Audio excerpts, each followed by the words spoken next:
और कल भी जैसे हमने शुरू में कुछ टॉपिक वाइज चीजें रखी थी, ऐसे ही आज भी टॉपिक वाइज है। शुरू में नेशनल पार्क है, फिर आपके बौद्ध काल से रिलेटेड आएंगे, फिर मौर्य काल से, और फिर बाद में आएगा जीएस का प्रैक्टिस सेट। ओके, तो चलो शुरू करते हैं।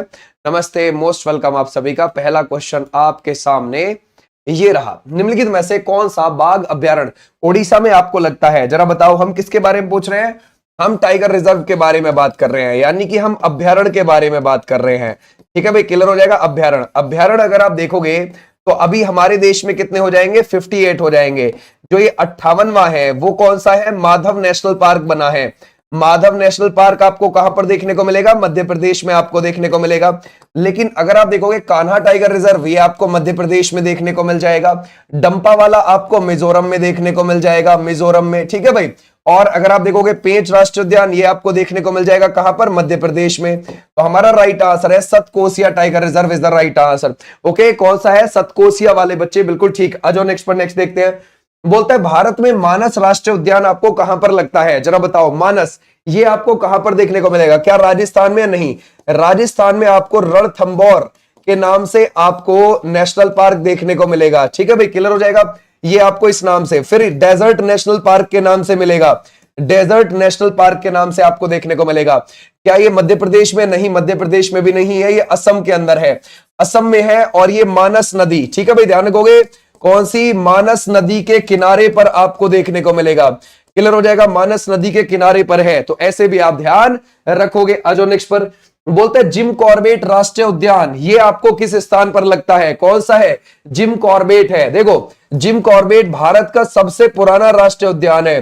भारत का सबसे पुराना आपको क्या देखने को मिलता है? नेशनल पार्क देखने को मिलता है। कब का है ये?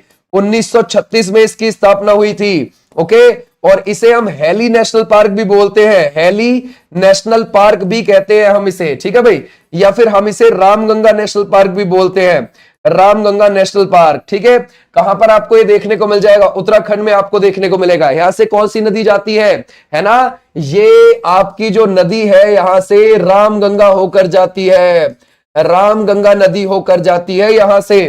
तो ऐसे भी आप ध्यान रखोगे। क्लियर हो जाएगा, शाबाश। आ जाओ नेक्स्ट पर।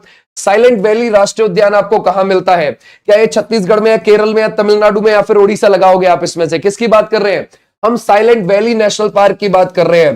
देखो, साइलेंट वैली नेशनल पार्क, इसके लिए आप जाओगे कहां? पलक्कड़ जिले के अंदर। पलक्कड़ कहां पर पड़ता है? ये केरल में पड़ता है।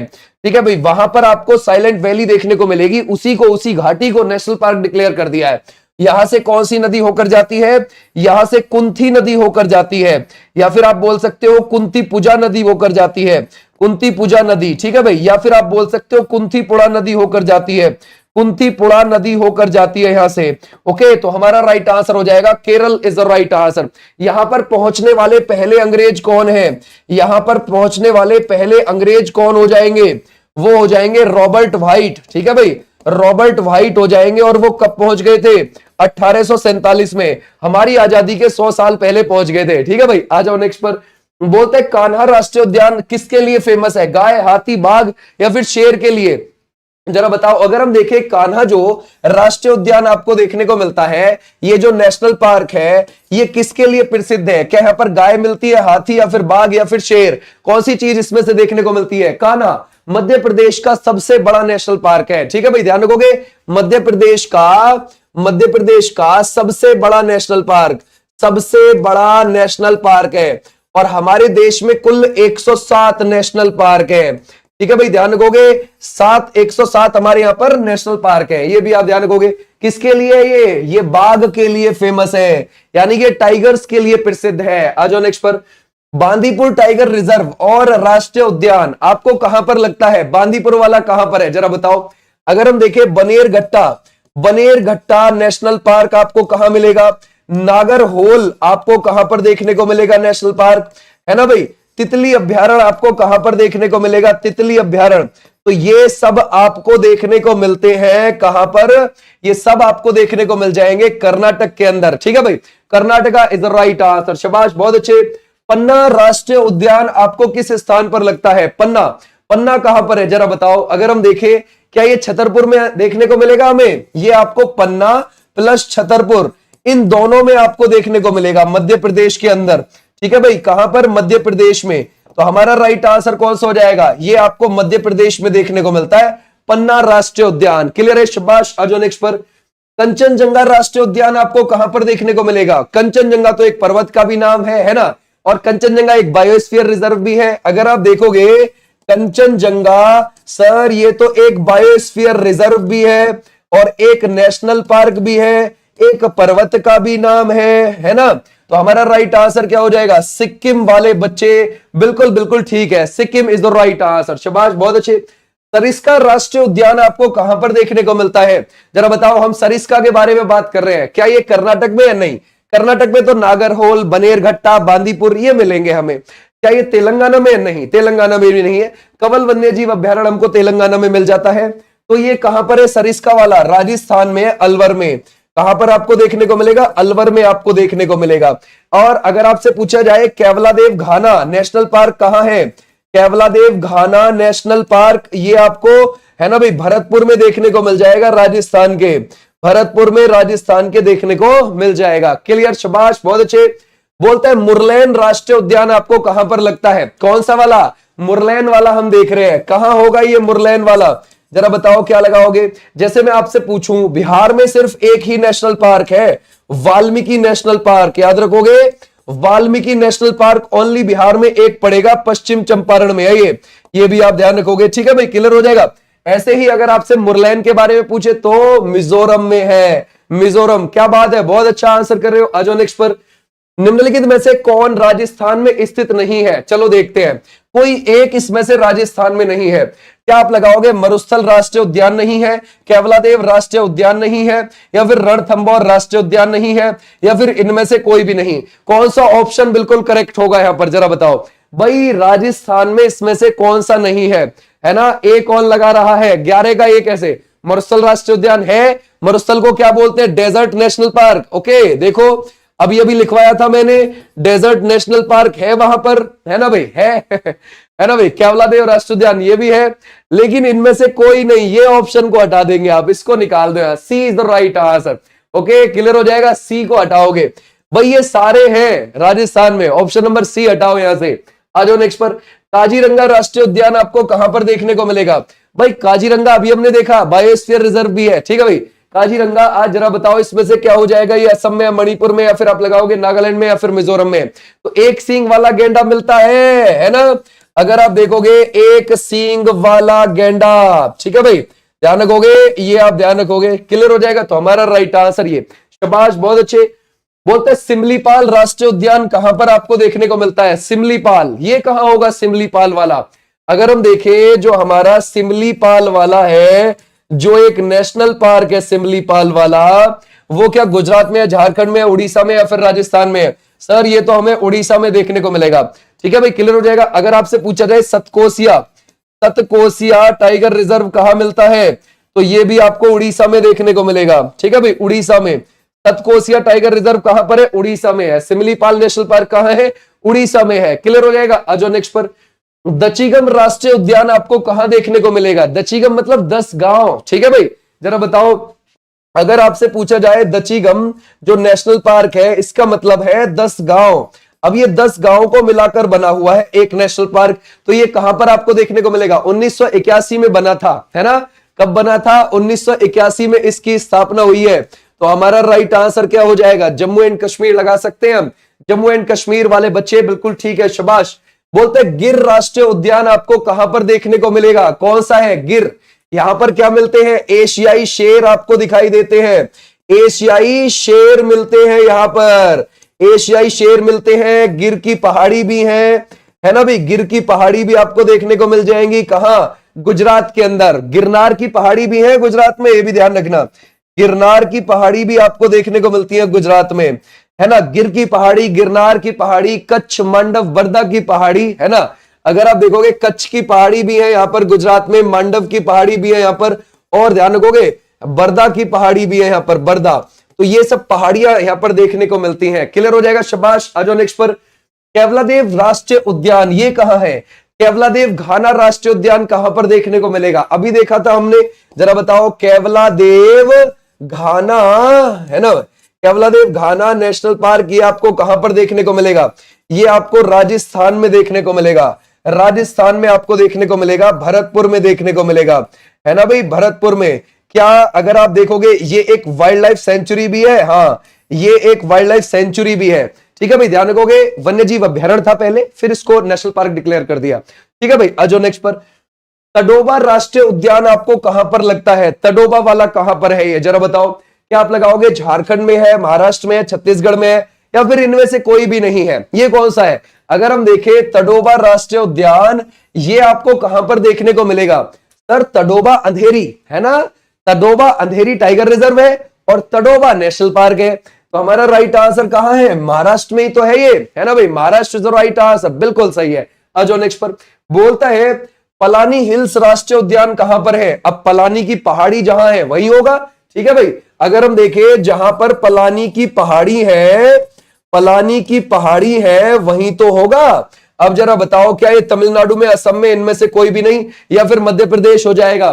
तो सर जहां पर पलानी की पहाड़ियां हैं वो कहां है? तमिलनाडु में है पलानी की पहाड़ियां, ठीक है भाई, क्लियर हो जाएगा। तो हमारा राइट आंसर हो जाएगा तमिलनाडु वाले बच्चे, बिल्कुल ठीक है, शाबाश, बहुत अच्छे। बोलता है निम्नलिखित में से कौन राजस्थान में स्थित नहीं है? ओके, राजस्थान में कोई इनमें से एक नहीं है, ध्यान से देखते हैं। कैंपबेल बे नेशनल पार्क, या फिर आप लगाओगे गैलाथिया बे नेशनल पार्क, या फिर आप लगाओगे महात्मा नेशनल पार्क, या फिर आप लगाओगे ये सभी। क्या आपको लगता है ये सभी नहीं है ना भाई? देखो कैंपबेल बे कहां पर है? अंडमान निकोबार में है।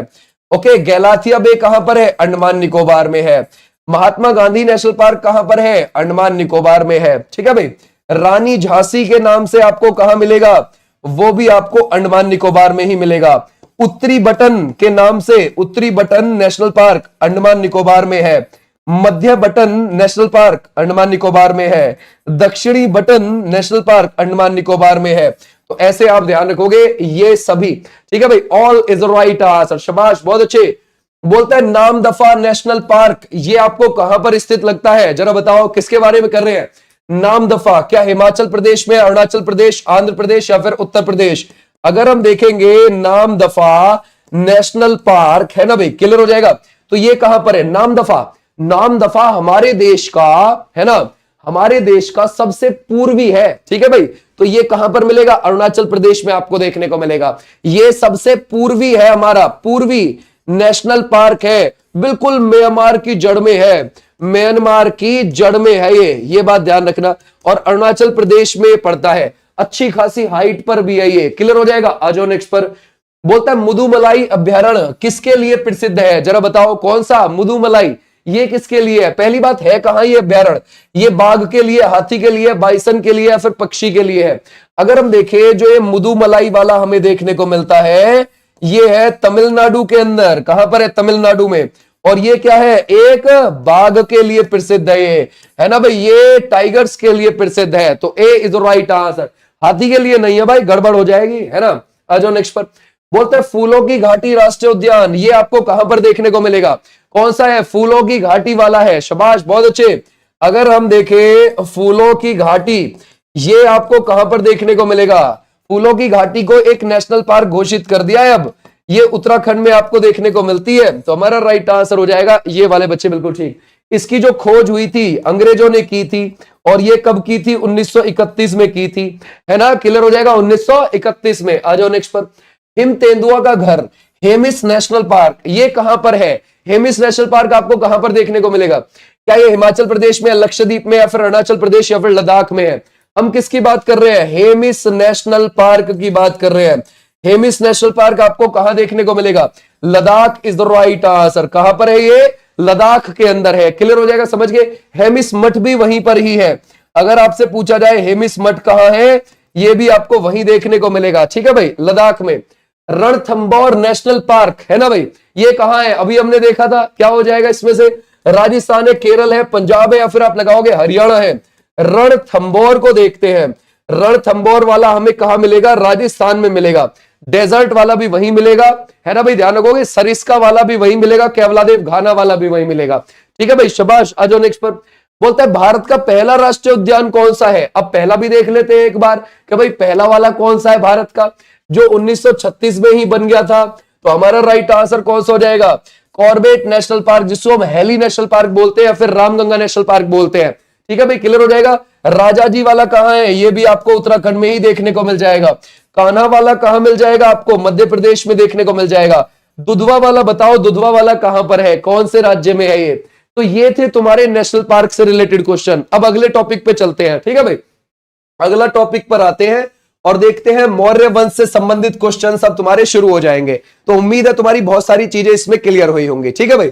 जरा एक सेकेंड तुम्हारे कमेंट लाइव पे लगा लूं, बहुत तेज कमेंट जा रहे हैं भाई तुम्हारे, ठीक है, दिख भी नहीं रहे हैं कि क्या हिसाब है। ओके चलो, बहुत अच्छा। क्या लगा रहे हो इसमें से, मौर्य वंश के संस्थापक देखते हैं, शाबाश बहुत अच्छे। उत्तर प्रदेश कर रहे हो, बहुत अच्छे। दुधवा वाले बहुत बढ़िया, यूपी लखीमपुर खीरी, शाबाश बहुत अच्छा आंसर है। मौर्य वंश के संस्थापक ये कौन से हैं भाई, अशोक है, बिंबिसार है, बिंदुसार है, या फिर आप लगाओगे चंद्रगुप्त मौर्य है। जरा बताओ, फटाफट आंसर करना है इस टॉपिक का। अगर हम देखें मौर्य वंश को देख रहे हैं, मौर्य वंश की नींव 0 से 322 बीसी में, ठीक है भाई ध्यान रखोगे। और ये अभी मैंने करवाए थे 6 बजे की क्लास में, तो गलत नहीं होने चाहिए, सोच लेना, ठीक है भाई। है ना, 0 से 322 वर्ष पहले किसने रखी है, चंद्रगुप्त मौर्य ने, ठीक है भाई क्लियर हो जाएगा। ऐसे आप ध्यान रखोगे, चंद्रगुप्त मौर्य ने अपनी माता मूर के नाम पर इस वंश की नींव रखी है। किसकी हत्या करके इसने नींव रखी थी, धनानंद की। धनानंद जो था वो नंद वंश का शासक था, उसकी हत्या कर दी थी किसने, चंद्रगुप्त मौर्य ने। किसके सहयोग से, आचार्य चाणक्य के सहयोग से, आचार्य चाणक्य के सहयोग से करी थी। तो ऐसे भी आप ध्यान रख सकते हो। बोलते हैं चंद्रगुप्त मौर्य ने किस शासक को हराकर मगध में मौर्य वंश की स्थापना की है, जरा बताओ, शाबाश कर सकते हैं। अगर हम देखें नंदी वर्मन है, धनानंद है, महापद नंद है, या फिर कालाशोक है, ये कौन सा हो जाएगा, शाबाश बहुत अच्छे। किसको हराकर, तो हमारा राइट आंसर हो जाएगा धनानंद को हरा के। चंद्रगुप्त मौर्य ने पाटलिपुत्र में क्या भी बसाया था, पाटलिपुत्र के अंदर उसने एक बनाया था लकड़ी का महल। किसका, लकड़ी का महल भी बनाया था उसने, जिसमें 64 प्रवेश द्वार थे। कितने प्रवेश द्वार थे, इतने, ये भी आप ध्यान रखोगे, 64 प्रवेश द्वार थे। क्लियर हो जाएगा। आ जाओ नेक्स्ट पर। निम्नलिखित में से कौन सा एक कथन गलत है, एक गड़बड़ में है, ठीक है, बाकी ठीक है। बोलता है चंद्रगुप्त मौर्य ने सिंधु नदी के किनारे सेल्यूकस निकेटर को पराजित किया था क्या, ओके। सेल्यूकस ने चंद्रगुप्त मौर्य को एरियाना का क्षेत्र दे दिया था क्या, ओके। चंद्रगुप्त मौर्य ने सेल्यूकस को 500 हाथी उपहार स्वरूप में दिए थे क्या, या फिर आप लगाओगे चंद्रगुप्त मौर्य को देवनाम्पीय की उपाधि से विभूषित किया गया था। आपको क्या लगता है, जरा बताओ भाई। ये बात सही है बिल्कुल कि उसने हराया था सेल्यूकस निकेटर को, ठीक है, हरा दिया यूनानी शासक सेल्यूकस निकेटर को। उसकी बेटी हेलेना से शादी भी कर ली थी इसने, है ना, किससे, हेलेना से शादी कर ली थी, बिल्कुल सही बात है, कोई दिक्कत नहीं है ना, क्लियर हो जाएगा। और अगर आप देखोगे एरियाना का क्षेत्र दिया था, बिल्कुल सेल्यूकस ने चंद्रगुप्त मौर्य को एरियाना का क्षेत्र दे दिया था, ठीक है। चंद्रगुप्त मौर्य ने सेल्यूकस निकेटर को 500 हाथी उपहार में भी दिए थे, सही बात है। लेकिन ये कौन सी है, देवनाम्पीय की उपाधि इसके पास थोड़ी ना थी, ये तो सम्राट अशोक के पास थी ये वाली उपाधि। डी को हटा दोगे आप, डी गलत है, ठीक है भाई। आ जाओ नेक्स्ट पर। बोलता है सेंड्रिकोटस से चंद्रगुप्त मौर्य की पहचान किसने करी है, जरा बताओ। यानी कि चंद्रगुप्त मौर्य को सेंड्रिकोटस किसने कहा है, जरा बताओ, क्या लगाओगे, विलियम जोन्स ने कहा है, या फिर आप लगाओगे वी स्मिथ ने कहा है, या फिर आर के मुखर्जी ने कहा है, या फिर आप लगाओगे डी आर भंडारकर ने कहा है, किसने कहा है, शाबाश पढ़ा हुआ है, गड़बड़ ना हो जाए, विलियम जोन्स ने कहा है, विलियम जोन्स ने, ठीक है भाई, शाबाश बहुत अच्छे। आ जाओ नेक्स्ट पर। चंद्रगुप्त मौर्य ने किस जैनी गुरु से जैन धर्म की दीक्षा ली थी, आपको पता है अपने अंतिम दिनों में इसने जैन धर्म अपना लिया था। और जैन धर्म में एक प्रथा होती है संथारा, उस प्रथा के हेतु इसने भूख प्यास से, समझ गए भाई, भूख प्यास से अपने प्राण त्याग दिए थे एकांत में जाकर। कहां पर, कर्नाटक गया था ये, कर्नाटक में श्रवण बेलगोला गया था, है ना भाई ध्यान रखोगे, श्रवण बेलगोला गया था, वहां पर जाकर इसने भूख प्यास से अपने प्राण त्याग दिए थे। और इसके गुरु का नाम क्या है, पक्की बात है, भद्रबाहु वाले बच्चे बिल्कुल ठीक, शाबाश बिल्कुल बिल्कुल करेक्ट है, Bhadrabahu is the right answer. Clear हो जाएगा, समझ गए। आ जाओ भी नेक्स्ट पर। बोलता है इसमें से मेगास्थनीज किसका आपको राजदूत लगता है, मेगास्थनीज को जो भेजा था वो किसने भेजा था, जरा बताओ, शाबाश बहुत अच्छे। क्या डायमेकस ने भेजा था, या फिर सेल्यूकस निकेटर ने, या फिर अशोक, या फिर आप लगाओगे बृहद्रथ, किसने। अगर हम देखें सर, मेगास्थनीज जो था वो सेल्यूकस निकेटर ने ही तो भेजा था। किसके दरबार में भेजा था, अगर हम देखें तो चंद्रगुप्त मौर्य के दरबार में, चंद्रगुप्त मौर्य के दरबार में। और इसने क्या लिखी थी, ये इंडिका लिखी थी इसने, इंडिका, ये भी आप ध्यान रखोगे, इंडिका लिखी थी। क्लियर हो जाएगा, समझ गए। अच्छा अब देखो एक चीज ध्यान से सुनना, जैसे एक गुप्तचर विभाग होता, गुप्तचर विभाग, उस गुप्तचर विभाग को क्या बोलते थे, सीबीआई को क्या बोलते थे इनके समय पे, या ना महामात्य सर्प बोलते थे। ये ध्यान रखना, गुप्तचर विभाग को, है ना भाई, क्या बोला जाता था, महामात्य सर्प बोला जाता था, महामात्य सर्प। अगर आप ये एक बार देख भी लोगे ना तो बहुत सही रहेगा, समझ गए, क्लियर हो जाएगा। और गुप्तचर जो होता था, गुप्तचर, उसको गुड़ पुरुष बोला जाता था, गुड़ पुरुष, समझ गए भाई, क्लियर हो जाएगा। ये ध्यान रखना, इनके समय पर जो सीबीआई थी, गुप्तचर विभाग था, उसको महामात्य सर्प बोला जाता था उस विभाग को, और उसका जो बंदा होता था गुप्तचर, उसको गुड़ पुरुष बोला जाता था। ठीक है भाई, आ जाओ नेक्स्ट पर। मेगास्थनीज किसके दरबार में रहता था, जरा बताओ। चंद्रगुप्त मौर्य है, बिंदुसार है, अशोक है, या फिर बृहद्रथ है, किसके दरबार में रहता था मेगास्थनीज, जरा बताना ये किसके दरबार में आया था, अच्छे से पता है तुमको, ठीक है भाई, चंद्रगुप्त मौर्य के दरबार में, ठीक है ना भाई, मेगास्थनीज। आ जाओ भाई नेक्स्ट पर।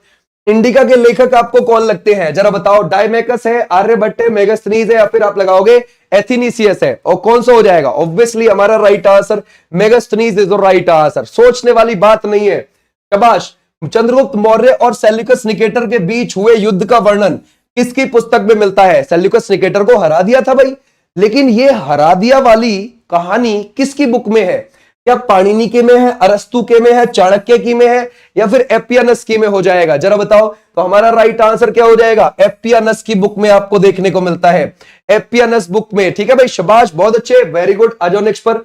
मेगास्थनीज ने भारतीय समाज को कितनी श्रेणियों में बांट दिया, मेगास्थनीज ने, जरा बताओ क्या लगाओगे इसमें से, है ना। अगर हम देखें इसमें से क्या 4 है, 5 है, 6 है, या फिर 7 है। देखो भाई, अगर आप आचार्य चाणक्य के हिसाब से देखोगे, आचार्य चाणक्य के अर्थशास्त्र के हिसाब से देखोगे तो भारतीय समाज 4 हिस्सों में बटा हुआ है, लेकिन अगर मेगास्थनीज की इंडिका के हिसाब से देखोगे तो कितने हिस्सों में बटा हुआ है, जरा बताओ। 7, पक्की बात है, क्या बात है, जो 7 लगा रहे हैं उन्होंने देखिए इसका मतलब क्लास, शाबाश, बहुत अच्छा आंसर है, वेरी गुड।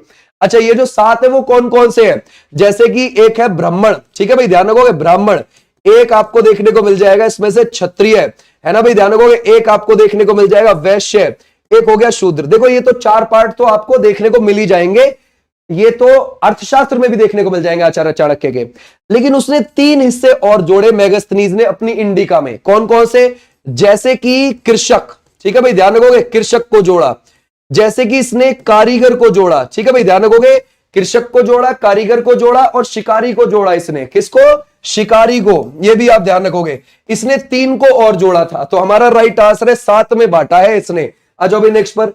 बोलता है मुद्राक्षस के लेखक आपको कौन लगते हैं, ये जो मुद्राक्षस है किसके ऊपर लिखा गया है, चंद्रगुप्त मौर्य के ऊपर लिखा गया है, किसके ऊपर लिखा गया है, चंद्रगुप्त मौर्य के ऊपर लिखा गया है, क्लियर हो जाएगा, ऐसे भी आप ध्यान रखना।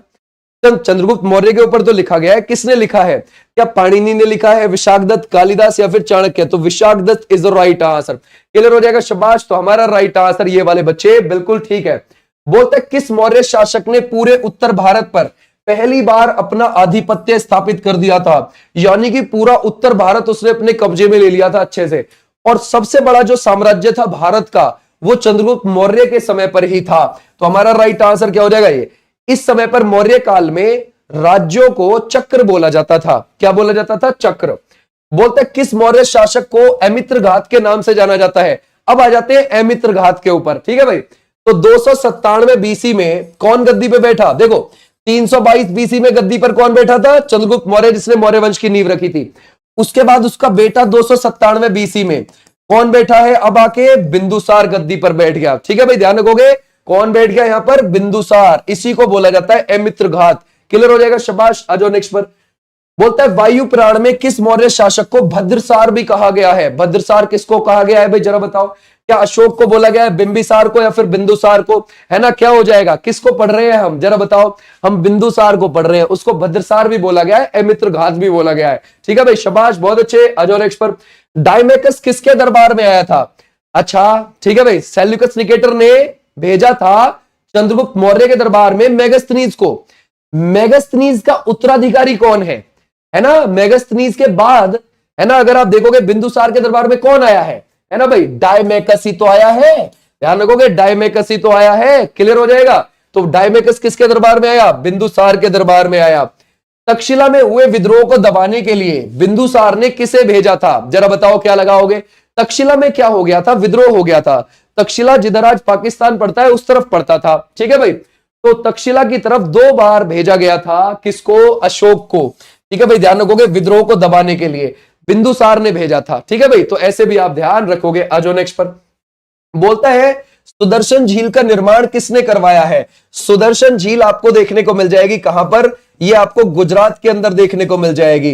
तो वहां पर किसने करवाया था? पुष्यगुप्त ने, उपगुप्त ने, अशोक ने या फिर नंदीवर्मन ने? जरा बताओ क्या लगाओगे? शाबाश, बहुत अच्छे, है ना। अगर हम देखें सुदर्शन झील का निर्माण वो किसने करवाया है? पक्की बात है, A is the right answer. Pushyagupta लगा सकते हैं, यस। पुष्यगुप्त जो था वो गुजरात का राज्यपाल था चंद्रगुप्त मौर्य के समय पर। ये क्या था? गुजरात का राज्यपाल, गुजरात का राज्यपाल था, ठीक है भाई। क्लियर हो जाएगा, गुजरात का राज्यपाल किसका, है ना भाई। ध्यान रखोगे, ये चंद्रगुप्त मौर्य के समय की बात कर रहे हैं हम। चंद्रगुप्त मौर्य के कहने से ही बनी थी, है ना। चंद्रगुप्त मौर्य के कहने से पुष्यगुप्त ने बनवाई थी, ठीक है भाई। आ जाओ नेक्स्ट पर। बोलता है राजगद्दी पर बैठने के समय अशोक कहां का राज्यपाल लगता है आपको? जरा बताओ, राजगद्दी पर जब बैठा है, वैशाली का, राजगीर का, अवंती का, या फिर आप लगाओगे पाटलिपुत्र का, ठीक है। तो अगर हम देखें, अशोक पहले कहां का राज्यपाल हुआ करता था? अवंती का, ठीक है भाई। अवंती की राजधानी क्या थी? उज्जैन, ठीक है भाई। ध्यान रखोगे, उज्जैन, उज्जैन क्षिप्रा नदी के किनारे, ऐसे भी आप ध्यान रखोगे, क्षिप्रा नदी के किनारे। तो हमारा राइट आंसर क्या हो जाएगा? ये यहां का राज्यपाल था। फिर ये अपने 99 भाइयों की हत्या करके गद्दी पे बैठा था। ऐसे ध्यान रखोगे, ऐसे कौन सी कहती है? बौद्ध सिंगली इस बात को बोलती है, ठीक है भाई, कि ये अपने 99 भाइयों की हत्या करके गद्दी पर बैठा था, ठीक है भाई। आ जाओ नेक्स्ट पर, शाबाश। बोलता है इसमें से पूछा, डियानीसियस नामक राजदूत किस मौर्य शासक के दरबार में आया था? ये डियानीसियस जो है, इसके बारे में जरा बताओ। देखो, अभी हमने देखा, अभी हमने देख लिया किस किस का काल, चंद्रगुप्त मौर्य का भी देख लिया, बिंदुसार का देख लिया। अब अशोक की तरफ आते हैं।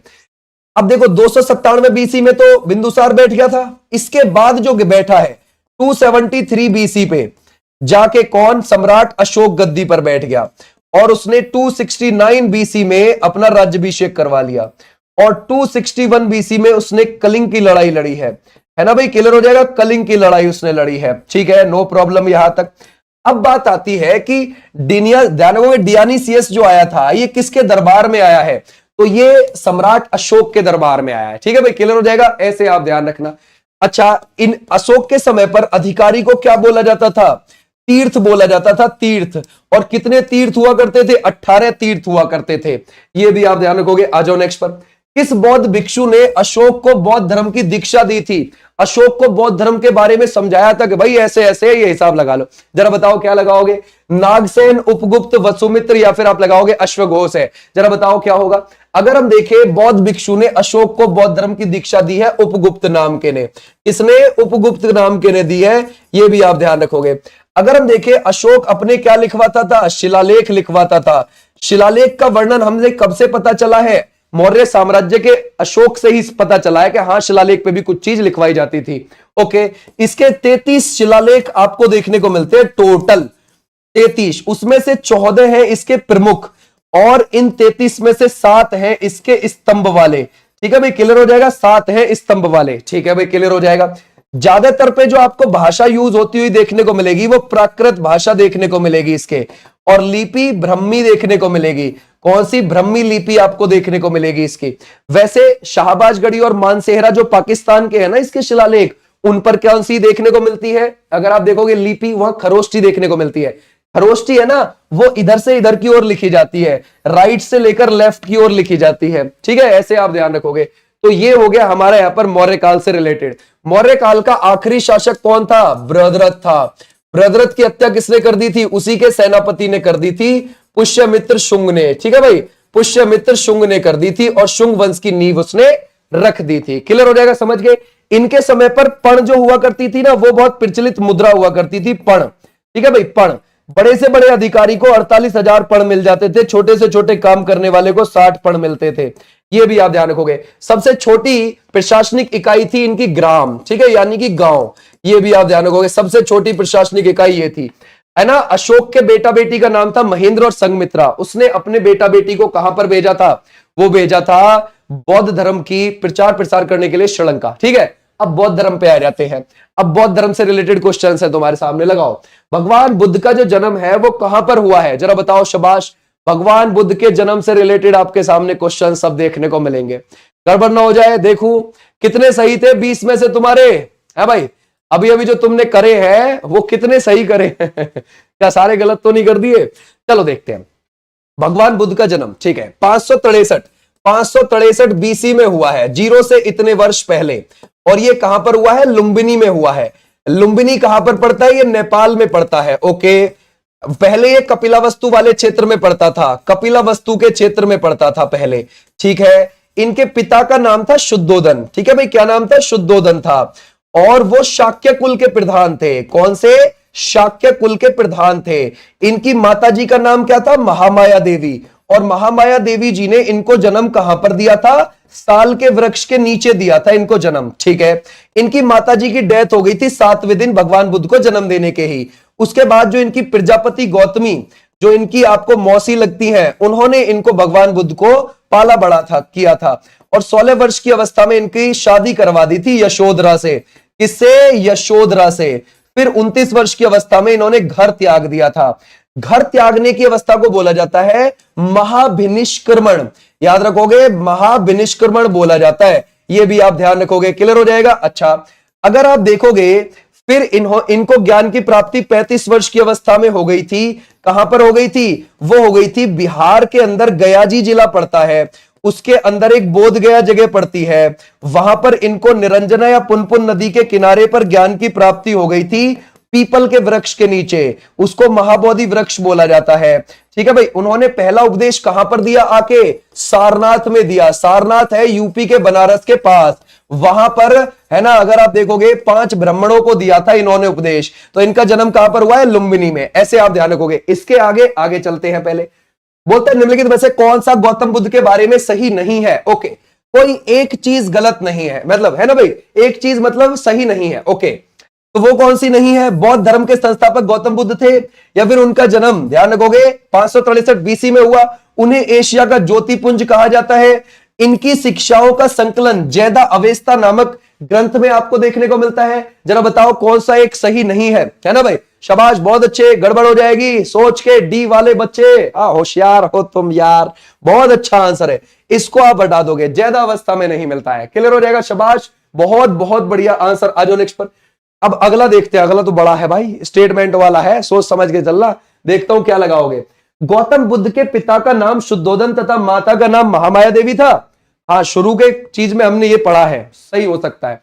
गौतम बुद्ध के पिता शाक्यगढ़ के मुखिया थे, शुरू में पढ़ा था अभी कुछ ऐसा। ओके, गौतम बुद्ध के बचपन का नाम सिद्धार्थ था, जरा बताओ। या फिर गौतम बुद्ध अशोक के समकालीन थे? आपको क्या लगता है ना भाई? जरा बताइए इसमें से कौन सा आपको सही लगता है, सोच समझ के देखना, ठीक है भाई। एक कह रहा सब सही है, 5वां भी जोड़ देते वो भी सही है, रह जाओ यहीं। कौन कह रहा है सब सही है? केवल 1 2 3 ही सही है ना। गौतम बुद्ध अशोक के समकालीन थे, कैसे काम चलेगा, है ना भाई? सोचो, अशोक कब गद्दी पे बैठा है ना? अशोक बैठा है 273 बीसी में गद्दी पे, और 269 बीसी में उसका राज्याभिषेक हुआ है। और महात्मा बुद्ध का जन्म 563 बीसी में, 0 से 563 साल पहले उनका जन्म हुआ था। और ये यहां है भाई, लगभग बहुत बड़ा अंतर आपको देखने को मिलेगा, 200-300 साल का। कैसे मैच कर पाओगे? तो इनको आप हटा दोगे, क्लियर हो जाएगा। शाबाश, बहुत बहुत बढ़िया। आ जाओ भाई नेक्स्ट पर। बोलता है इनमें से हम मिलान करते हैं, चलो आगे बढ़ते हैं। बोलते हैं देखो, जन्म और प्रतीक, ठीक है भाई। उनके जन्म का प्रतीक क्या आपको कमल और सांड लगता है? या फिर गृह हत्या का जो प्रतीक है क्या आपको घोड़ा लगता है? या फिर आपको लगेगा इसमें से ज्ञान का पद चिन्ह लगता है, या फिर मृत्यु का स्तूप लगता है? भगवान बुद्ध के कौन सा एक सही नहीं है? कोई एक ही गलत है, जरा बताओ क्या लगाओगे, है ना भाई? कोई एक इसमें से गलत लगता है। शाबाश, बहुत अच्छे, कर सकते हैं, पक्की बात है। देखो भाई, जन्म का कमल और सांड है, बिल्कुल कोई दिक्कत नहीं है। गृह त्याग का बिल्कुल है घोड़ा, कोई दिक्कत नहीं है। मृत्यु का बिल्कुल है स्तूप, कोई दिक्कत नहीं है। ज्ञान का पद चिन्ह थोड़ी है, ठीक है भाई। महाबोधि वृक्ष है ना भाई? ध्यान रखोगे कौन सा हो जाएगा? ज्ञान का महाबोधि वृक्ष हो जाएगा, महाबोधि वृक्ष हो जाएगा, पीपल का वृक्ष जो है, ठीक है भाई, क्लियर हो जाएगा। शाबाश, आ जाओ नेक्स्ट पर। बोलता है निम्नलिखित में से कौन सा कथन गौतम बुद्ध नगर के बारे में सही नहीं है? यहां पर भी नहीं है ढूंढना है, ठीक है भाई। चलो देखते हैं भैया। गौतम बुद्ध की पत्नी का नाम यशोधरा तथा बेटे का नाम राहुल था। इनकी माता महामाया देवी की मृत्यु इनके जन्म के 7वें दिन हो गई थी। या फिर गौतम बुद्ध निर्वाण की घटना का प्रतीक पद चिन्ह है। या फिर आप लगाओगे इनमें से इनकी बेटी का नाम प्रियदर्शिनी था। जरा बताओ क्या लगाओगे, इनकी बेटी का नाम क्या था, है ना भाई? क्या प्रियदर्शिनी आपको लगाओगे? इसमें से गड़बड़ हो जाएगा, शाबाश, सोच समझ के, है ना भाई? भाई अगर हम देखें बिल्कुल इनके बुद्ध के निर्वाण की घटना का प्रतीक बिल्कुल है पद चिन्ह, ये बात आप ध्यान रखोगे, कोई दिक्कत नहीं है। लेकिन इनकी बेटी का नाम प्रियदर्शिनी नहीं, ठीक है भाई, क्लियर हो जाएगा। ये वाला बिल्कुल यहां पर गलत लिखा हुआ है ना? क्लियर है? प्रियदर्शिनी किसकी बेटी का नाम था? महावीर जैन की बेटी का नाम था। ओके, ध्यान रखोगे, शाबाश, बहुत अच्छे। आ जाओ नेक्स्ट पर। महात्मा बुद्ध का महापरिनिर्वाण कहां हुआ? देखो बौद्ध धर्म में मृत्यु को निर्वाण बोला जाता है, ठीक है भाई, ध्यान रखोगे, है ना, निर्वाण बोला जाता है। तो अगर आप देखोगे महापरिनिर्वाण, इनकी मृत्यु का जो हुआ है वो कहां पर हुआ है? देखो इन्होंने जो ज्यादा उपदेश दिए थे वो दिए थे श्रावस्ती के अंदर, ठीक है भाई, ध्यान रखोगे, जो आपको यूपी में देखने को मिलता है, ठीक है भाई, ध्यान रखोगे, यूपी में। वो इनका प्यारा शहर भी था। वो क्या था? इनका प्यारा शहर भी था। ओके, और इनकी जो मृत्यु हुई है वो कहां पर? कुशीनगर में हुई है। ये भी यूपी में ही पड़ता है, ठीक है भाई, ये भी कहां आपको देखने को मिल जाएगा? यूपी में ही है। आ जाओ नेक्स्ट पर, नेक्स्ट देखते हैं। भगवान बुद्ध के जीवन से संबंधित किस घटना को महापरिनिर्वाण कहा गया है? जरा बताओ किस घटना को बोला गया है? क्या जन्म को बोला गया है, मृत्यु को, निर्वाण को, प्रथम उपदेश को, है ना भाई? ये कौन सा है? अभी किया था हमने, है ना? अगर हम देखें भगवान बुद्ध के जीवन से संबंधित किस घटना को महापरिनिर्वाण कहा गया है, तो हमारा राइट आंसर हो जाएगा मृत्यु इज द राइट आंसर। शाबाश, बहुत अच्छे। आ जाओ भी नेक्स्ट पर।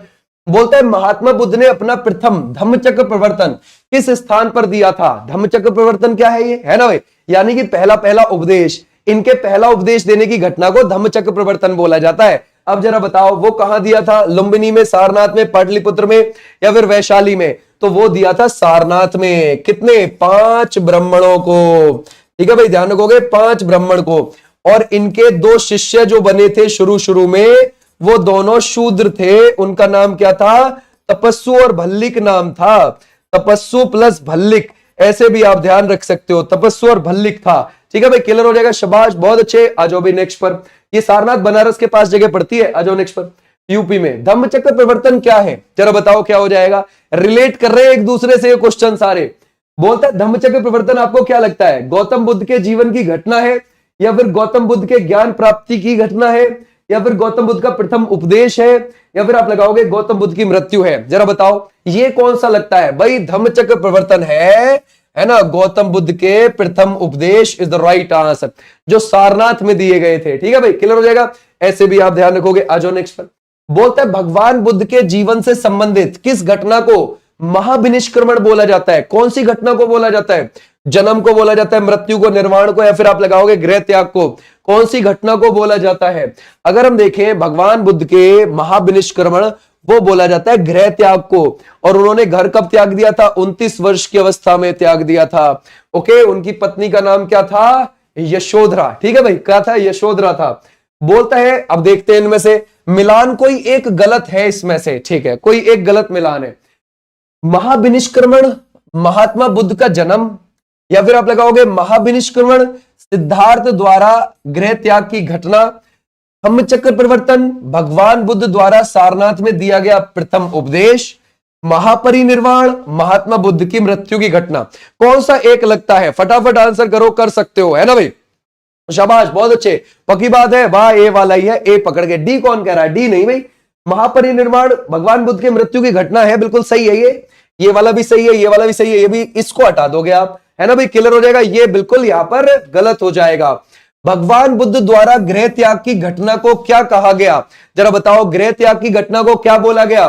क्या महापरिनिर्वाण बोला गया, महाविनिष्क्रमण बोला गया, धम्मचक्र प्रवर्तन बोला गया, या फिर इसमें से कोई भी नहीं है? जरा बताओ, खूब अच्छे से याद हो जाएंगे वर्ड तुम्हारे, ठीक है।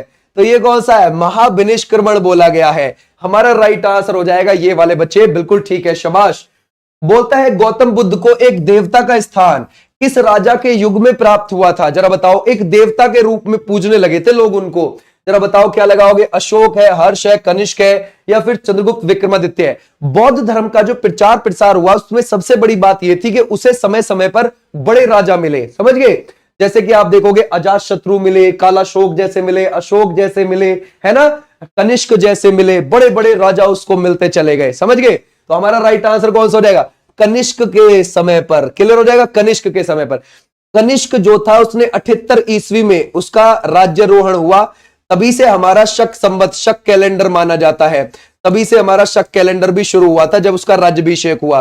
कनिष्क कुषाण वंश का राजा था। कौन से वंश का था? कुषाण वंश का राजा था ये भी आप ध्यान रखोगे। ठीक है भाई, क्लियर हो जाएगा। इसकी राजधानी एक तो मथुरा थी, ओके, जो यूपी में है, एक थी पुरुषपुर। पुरुषपुर आज पेशावर के नाम से जाना जाता है पाकिस्तान के अंदर। ठीक है भाई, क्लियर हो जाएगा। और कनिष्क के समय पर चौथी बौद्ध संगीति हुई थी कश्मीर में, है ना, कश्मीर में। वहां पर यह बौद्ध धर्म क्या हुआ? दो भागों में बट गया था। एक तो हीनयान शाखा में बट गया था, एक महायान शाखा में बट गया था। ठीक है भाई, क्लियर हो जाएगा। ऐसे भी आप ध्यान रखोगे। क्लियर है? आ जाओ नेक्स्ट पर। बोलता है बोध गया में महाबोधि मंदिर क्यों बनवाया गया?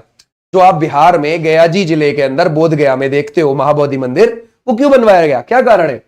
गौतम बुद्ध पैदा हुए थे वहां पे, या फिर उनको ज्ञान प्राप्त हुआ था वहां पे, गौतम बुद्ध ने अपना प्रथम प्रवचन दिया था वहां पे, या फिर गौतम बुद्ध की मृत्यु हुई थी? जरा बताओ क्या चीज है वहां पे, है ना भाई? शाबाश, पक्की बात है, ज्ञान प्राप्त। बहुत ठीक आंसर है। क्लियर हो जाएगा। ये वाले बच्चे बिल्कुल बिल्कुल ठीक है। आज नेक्स्ट पर। गौतम बुद्ध को किस स्थान पे ज्ञान की प्राप्ति हुई है? अभी तो देखा हमने। ठीक है भाई, बोध गया इज द राइट आंसर। बोध गया वाले बच्चे बिल्कुल ठीक है। गौतम बुद्ध ने अपना प्रथम उपदेश कहां पर दिया है? हमने अच्छे से पढ़ा हुआ है, उन्होंने दिया था सारनाथ में।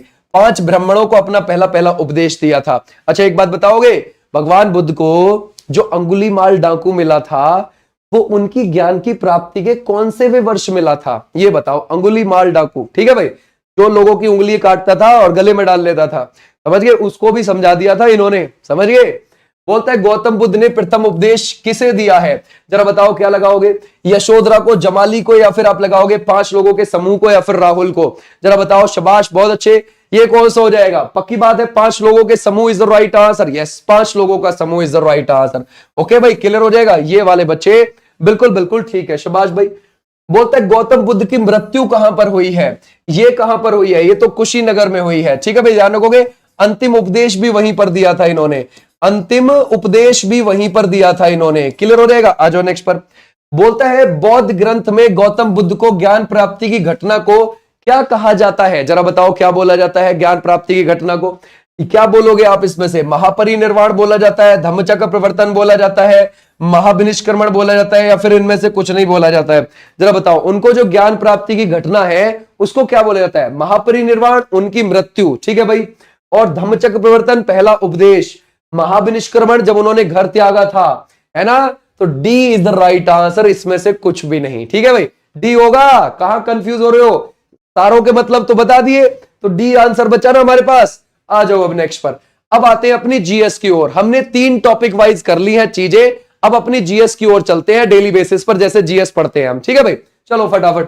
बोलता है भारतीय जनता पार्टी की उत्पत्ति भारतीय जनसंघ से हुई है, जिसकी स्थापना किसके द्वारा की गई? जरा बताओ। श्यामा प्रसाद मुखर्जी, या फिर लाल कृष्ण आडवाणी, या फिर अटल बिहारी वाजपेयी, या फिर मुरली मनोहर जोशी है? जरा बताओ। शाबाश, बहुत अच्छे। अगर हम देखें भारतीय जनता पार्टी, देखो भाई आपको पता है भारतीय जनसंघ ये पार्टी बनी थी अक्टूबर 1951 में, और ये किसने बनाई थी? श्यामा प्रसाद मुखर्जी। श्यामा प्रसाद मुखर्जी, है ना भाई, इन्होंने बनाई थी। ठीक है भाई। फिर इसको आगे चलकर, है ना, इसको आगे चलकर क्या कर दिया गया था? इसको जनता पार्टी कर दिया गया, जनता पार्टी कर दिया गया था। ये बात आप ध्यान रखोगे। ठीक है भाई, क्लियर हो जाएगा। फिर जनता पार्टी को 1980 में भारतीय जनता पार्टी कर दिया गया था। क्लियर हो जाएगा। तो जड़, बीजेपी की जड़ कहीं ना कहीं कहां है? भारतीय जनसंघ में है।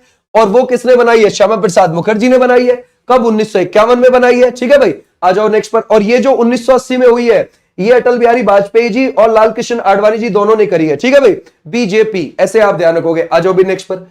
निम्नलिखित में से कौन सा त्योहार मुख्य रूप से ओडिशा राज्य में मनाया जाता है? बोशागु है, छठ है, मीडम मीफी है, या फिर आप लगाओगे इसमें से रज पर्व है? ये कौन सा हो जाएगा? अगर हम देखें, बोशागु आपको असम के अंदर देखने को मिल जाएगा, छठ आपको बिहार में बड़े रूप में मनाया जाता हुआ देखने को मिल जाएगा, ये भी आपको मीडम मीफी असम में देखने को मिल जाएगा। अब बचा कौन सा? रज पर्व है। रज पर्व 3 दिन का मनाया जाता है। कहां पर मनाया जाता है? उड़ीसा में मनाया जाता है। राजा पर्व भी इसको बोलते हैं। राजा पर्व भी इसको बोलते हैं और ये जून में मनाया जाता है ना भाई। ये ऐसे भी आप ध्यान रखोगे, क्लियर हो जाएगा। शाबाश, बहुत अच्छे। तो हमारा राइट आंसर ये वाले बच्चे, बिल्कुल ठीक। निम्नलिखित में से कौन सा भारत में तेलंगाना की देवी महाकाली पर केंद्रित एक पारंपरिक हिंदू त्योहार है? तो कौन सा आपको लगता है हिंदू त्योहार पारंपरिक तौर पर? क्या देहिंग पटकाई है, बोनालू है, या फिर आप लगाओगे उगादी है, या फिर लोहड़ी है? ये कौन सा हो जाएगा? शाबाश, बहुत अच्छे। ये कौन सा एक राइट आंसर है? पक्की बात है, Bonalu is the right answer. Yes, Bonalu मनाया जाता है वहां पे।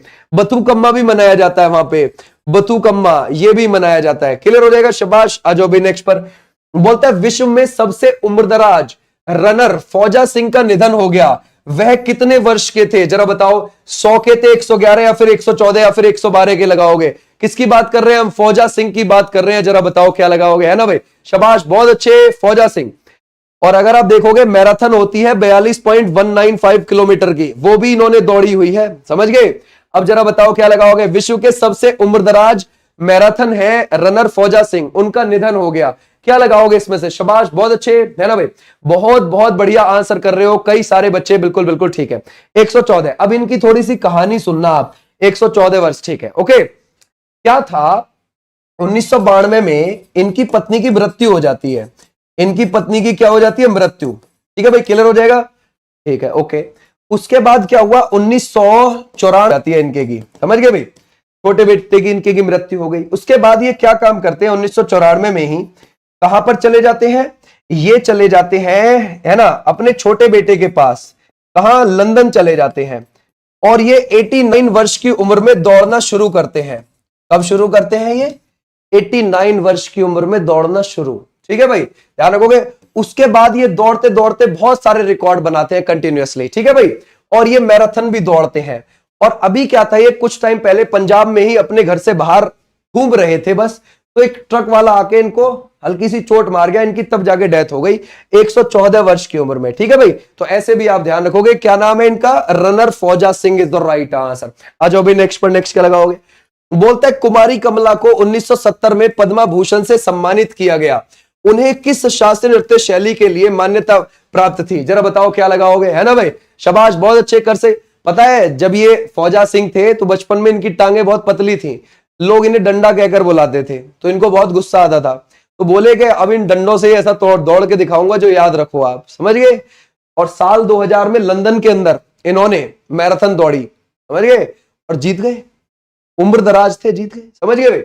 अब जरा बताओ इसमें से हमारा राइट आंसर कौन सा हो जाएगा? ये है Bharatanatyam is the right answer. कौन सा हो जाएगा? भरतनाट्यम वाले बच्चे, बिल्कुल बिल्कुल ठीक है। आ जाओ नेक्स्ट पर।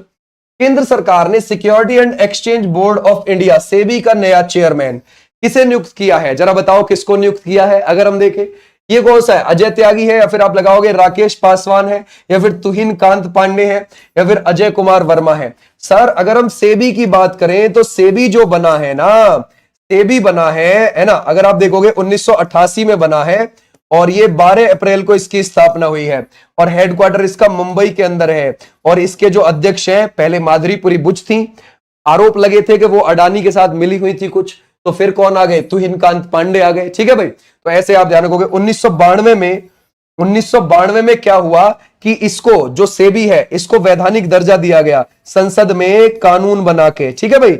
ऐसे भी आप ध्यान रखोगे, इसको वैधानिक दर्जा दिया गया। आ जाओ नेक्स्ट पर। पापनासम रमैया सेवन ये किस संगीत शैली के भारतीय संगीतकार हैं? कर्नाटक या फिर भजन या फिर कव्वाली या फिर लोक संगीत के लिए? पापनासम रमैया को आप किसके लिए जानते हो? जरा बताओ क्या लगाओगे?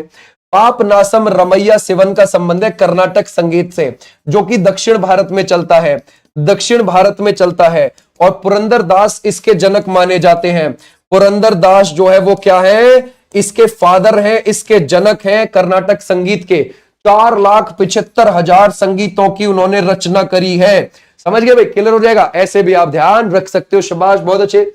बोलते हैं जर्मनी के नए चांसलर कौन है? जरा बताओ क्या लगाओगे? जर्मनी के नए नए चांसलर कौन बने हैं? क्या आप लगाओगे ओलेफ स्कॉल्स है, या फिर लॉशेट है, या फिर बेयरबर्ग है, या फिर आप लगाओगे फ्रेडरिक मर्ज है?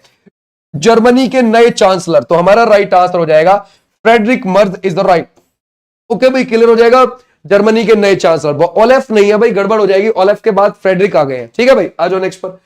बोलते हैं 66 में अंतरराष्ट्रीय गणित ओलंपियाड 2025 में भारत कितनेवें स्थान पर रहा है? जरा बताओ, क्या लगाओगे? दूसरे, पांचवें, सातवें, या फिर आप लगाओगे छठवें? कितने स्थान पर रहा? ऑस्ट्रेलिया में हुआ, 110 देशों ने हिस्सा लिया, भारत ने भी हिस्सा लिया इसमें। लेकिन भारत की जो पोजीशन है वो क्या रही है? भारत पदक लाया है 3 + 2 + 1 total 6 gold, silver, bronze. Okay, और हम रहे हैं कितने नंबर पर? 7वें नंबर पर। कितने पदक लाके? 6। कहां पर हुआ? ये ऑस्ट्रेलिया में हुआ है। कितने देशों ने? 110 देशों ने हिस्सा लिया, उसमें से एक भारत भी है। ठीक है भाई, तो ऐसे भी आप ध्यान रखोगे, हमारा राइट आंसर हो जाएगा 7वां पोजीशन रहा है भारत का। बहुत अच्छे। तडोबा राष्ट्रीय उद्यान कहां पर है? अभी देखा था हमने थोड़ी देर पहले। अगर हम देखें तडोबा राष्ट्रीय उद्यान आपको कहां मिलेगा? मध्य प्रदेश में, या फिर महाराष्ट्र में, या फिर गुजरात में, या फिर केरल में है। तडोबा अंधेरी राष्ट्रीय उद्यान महाराष्ट्र में आपको देखने को मिलता है। ओके भाई, ध्यान रखोगे। संजय गांधी नेशनल पार्क कहां है? महाराष्ट्र के मुंबई में ही है। ठीक है भाई, ध्यान रखोगे। अगर हम देखें संजय गांधी, है ना, संजय गांधी नेशनल पार्क आपको मुंबई के अंदर देखने को मिल जाएगा। ठीक है भाई, ये भी आप ध्यान रखोगे। ठीक है भाई, क्लियर हो जाएगा। ऐसे भी आप ध्यान रख सकते हो। सुभाष, बहुत अच्छे। आज नेक्स्ट पर, कौन सा अनुच्छेद राष्ट्रपति के निर्वाचन से संबंधित है, यानी कि उसके चुनाव से संबंधित है? वो देखो, आर्टिकल जो 53 है, पहले 52 को देखते हैं। उसमें बोला गया है कि राष्ट्रपति होगा भारत का एक। ठीक है भाई, राष्ट्रपति होगा एक। और आर्टिकल 53 में है क्या चीज? कि वो केंद्र की कार्यपालिका का हेड होगा। केंद्र की कार्यपालिका का हेड होगा, यही तो बात बोली गई है। और आर्टिकल 54 में क्या है? उसके निर्वाचन के बारे में बोला गया है। और 55 में क्या है? निर्वाचन की रीति के बारे में बोला गया है, यानी कि निर्वाचन का तरीका क्या होगा। अब आप देखो, इसमें से हमारा राइट आंसर कौन सा है? 54 वाले बच्चे बिल्कुल ठीक है, 54 इज द राइट आंसर। आ जाओ नेक्स्ट पर। असम में मकर संक्रांति का पर्व किस नाम से जाना जाता है? पोंगल, पेड़ा पडुंगा, थाई, पोंगलेपो, या फिर आप लगाओगे माघ बिहू के नाम से। किस नाम से जाना जाता है असम के अंदर? जरा बताओ भाई। मकर संक्रांति को हम अलग नाम से जानते हैं कई सारे राज्यों में, जैसे माघी बोलते हैं कहां पर? हिमाचल प्रदेश में बोलते हैं। ठीक है, क्लियर हो जाएगा। जैसे संक्रांत बोलते हैं, संक्रांत कहां बोलते हैं? जैसे कि हरियाणा में बोलते हैं और वेस्ट यूपी में बोलते हैं। खिचड़ी बोलते हैं पूर्वी यूपी में। ठीक है भाई, खिचड़ी कहां पर बोलते हैं? इसको पूर्वी यूपी में बोलते हैं। ठीक है भाई, क्लियर हो जाएगा। अगर हम देखें इसमें से उत्तरायण कहां पर बोलते हैं? उत्तरायण ये बोलते हैं गुजरात और मध्य प्रदेश में। गुजरात और मध्य प्रदेश में बोलते हैं। ओके भाई, ध्यान रखोगे। पोष संक्रांति इसको बोलते हैं, है ना भाई, इसको बोलते हैं वेस्ट बंगाल के अंदर। मकर विलक्कू इसको कहां बोलते हैं? मकर विलक्कू ये बोलते हैं इसको केरला के अंदर। ठीक है भाई, ध्यान रखोगे, केरल के अंदर बोलते हैं। पोंगल इसको कहां पर बोलते हैं? पोंगल बोलते हैं तमिलनाडु के अंदर। अब हमारा राइट आंसर है कि असम में माघ बिहू के नाम से जाना जाता है इसको, माघ बिहू के नाम से। क्लियर हो जाएगा, शाबाश। आ जाओ नेक्स्ट पर। बोलता है विदुषी शरण रानी ये किस संगीत वाद्य यंत्र को बजाने के लिए प्रसिद्ध है? बांसुरी, सितार, तबला, या फिर सरोद बजाने के लिए? विदुषी शरण रानी, जरा बताओ। शाबाश, बहुत अच्छे। 1968 में पद्मश्री मिल गया था इनको। ठीक है भाई, 1968 में क्या मिल गया था? इन्हें पद्मश्री मिल गया था। और साल 2000 में पद्मा भूषण भी मिल गया था। अब जरा बताइए ये क्या बजाती हैं? क्या सरोद बजाती हैं? Yes, sarod is the right answer. Okay, है ना। अली अकबर खान, अमजद अली खान यही बजाते हैं। ठीक है भाई, अगर आप देखोगे अली अकबर खान, अली अकबर खान क्या बजाते हैं? सरोद बजाते हैं, है ना। अमजद अली खान वो भी यही बजाते हैं, अमजद अली खान भी यही बजाते हैं। आ जाओ नेक्स्ट पर। बोलता है किस ग्रह का सबसे बड़ा टुकड़ा वजन है 25 किलो, पृथ्वी पर लगभग 50 लाख डॉलर में बिका है? अब जरा बताओ वो किसका टुकड़ा है? मंगल, शुक्र, बुध, या फिर चंद्र का है? वो किसका हो जाएगा इसमें से? शाबाश, बहुत अच्छे। अगर हम देखें इसमें से कौन सा लगाओगे? देखो वो कौन है? क्या हम मार्स लगा सकते हैं? मंगल इज द राइट आंसर, है ना। लाल ग्रह इसको बोलते हैं। लाल ग्रह क्यों बोलते हैं लाल ग्रह? क्योंकि इसकी मिट्टी में फेरिक ऑक्साइड की मात्रा ज्यादा है। ठीक है भाई, इस वजह से ये लाल दिखता है। FeO2 की मात्रा इसमें ज्यादा है, इस वजह से दिखता है। ओके भाई, क्लियर हो जाएगा। मंगल ग्रह ये 687 दिन लेता है सूर्य के चक्कर लगाने में, है ना भाई, सूर्य का चक्कर लगाने में। और अपनी अक्ष पर, अपने एक्सिस पर कितने समय में घूम जाता है? अपने एक्सिस पर 24 घंटे 37 मिनट में घूम जाता है। ठीक है भाई, ध्यान रखोगे, 37 मिनट में घूम जाता है। ऐसे भी आप ध्यान रखोगे तो लगभग पृथ्वी जितना ही इसका घूर्णन काल है अगर आप देखोगे तो। ठीक है भाई, क्लियर हो जाएगा। लेकिन परिक्रमण काफी ज्यादा है पृथ्वी से। अगर हम देखें इसके फीबोस और डीबोस दो उपग्रह भी आपको देखने को मिल जाएंगे। फीबोस और डीबोस दो उपग्रह हैं। ये जो आप डीबोस देख रहे हैं ना, ये पूरे सौर मंडल में किसी भी ग्रह के मुकाबले सबसे छोटा उपग्रह है। ठीक है भाई, क्लियर हो जाएगा। आ जाओ नेक्स्ट पर, नेक्स्ट देखते हैं। बोलता है प्रसिद्ध नेलापट्टू पक्षी अभ्यारण्य निम्नलिखित में से किस में है? नेलापट्टू जरा बताओ कहां पर है? अगर आप देखोगे इसमें से तमिलनाडु में या फिर आंध्र प्रदेश या फिर कर्नाटक या फिर आप लगाओगे मध्य प्रदेश में है। ये कहां पर आपको देखने को मिलेगा? नेलापट्टू। पता है ये बिल्कुल पुलिकट झील से मिला हुआ है। पुलिकट झील थोड़ी सी तमिलनाडु में है, 14% आप कह सकते हो, और फिर बाकी है ये किस तरफ? आंध्र प्रदेश की तरफ 86%। तो इससे बिल्कुल ये लगा हुआ है आंध्र प्रदेश की तरफ, ठीक है भाई, पुलिकट झील से लगा हुआ है। तो हमारा राइट आंसर क्या हो जाएगा? ये वाले बच्चे बिल्कुल ठीक है, कीजिए, शाबाश, बहुत अच्छे। आ जाओ नेक्स्ट पर। कंदरिया महादेव मंदिर का निर्माण 999 ईस्वी में राजवंश के राजा ढंगदेव द्वारा किया गया था। जरा बताओ क्या लगाओगे, है ना भाई, शाबाश, बहुत अच्छे। क्या चंदेल है, पाला है, या फिर पल्लव है, या फिर चोल है? ये कौन सा हो जाएगा? शाबाश, बहुत अच्छे। देखो अगर आप जाओगे कहां पर? मध्य प्रदेश में, ठीक है भाई, मध्य प्रदेश के खजुराहो में आप जाओगे, वहां पर आपको लगभग 950 ईस्वी से लेकर 150 मतलब 1050 950 से 1050 ईस्वी के बीच के कई सारे आपको यहां हिंदू और जैन धर्म को समर्पित मंदिर मिल जाएंगे। तो ऐसे ही आपको कंदरिया महादेव मंदिर भी देखने को मिल जाएगा, है ना भाई, खजुराहो के अंदर। और ये चंदेल वंश के दौरान ही बना हुआ है ना भाई, चंदेल वंश के दौरान ही बना हुआ है। बोलता है उस्ताद विलायत अली खान इस चीज के उस्ताद थे। जरा बताओ क्या लगाओगे? विलायत अली खान। क्या आप लगाओगे? बांसुरी, सितार, तबला या फिर मृदंगम? ये कौन सा हो जाएगा? पता है इनको सरकार ने पहले पद्मश्री देने की पेशकश करी कि आप पद्मश्री लीजिए, कहते हैं नहीं नहीं ऐसे छोटे मोटे अवार्ड मैं नहीं लेता हूं, रखो। फिर सरकार बोली कि यार अगर हम पद्म भूषण लेके जाएंगे वो भी नहीं लेने का, ये तो एक काम करते हैं पद्मा विभूषण दे देते हैं।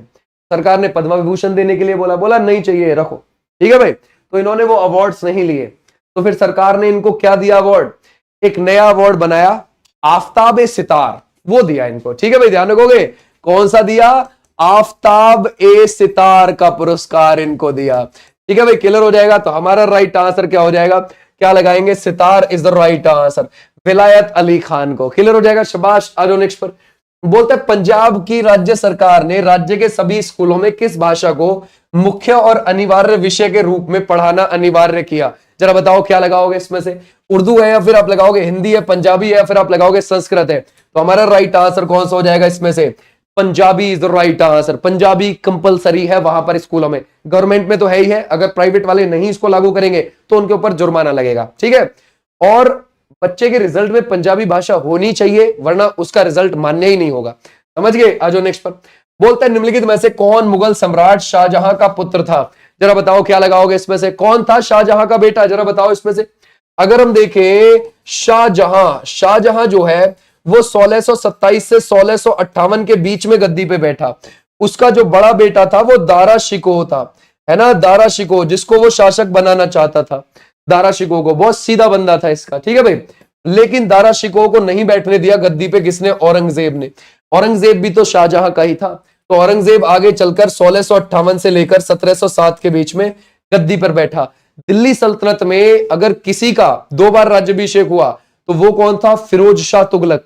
या फिर मुगल सल्तनत में किसी का हुआ है 2 बार राज्याभिषेक तो वो यही है, औरंगजेब, ठीक है। आलमगीर इसको बोला जाता था। सबसे गहरा स्थल रुद्ध और अच्छी तरीके से संरक्षित, यानी कि अच्छी तरीके से सेफ जो पतन है, पोर्ट है, वो कौन सा है?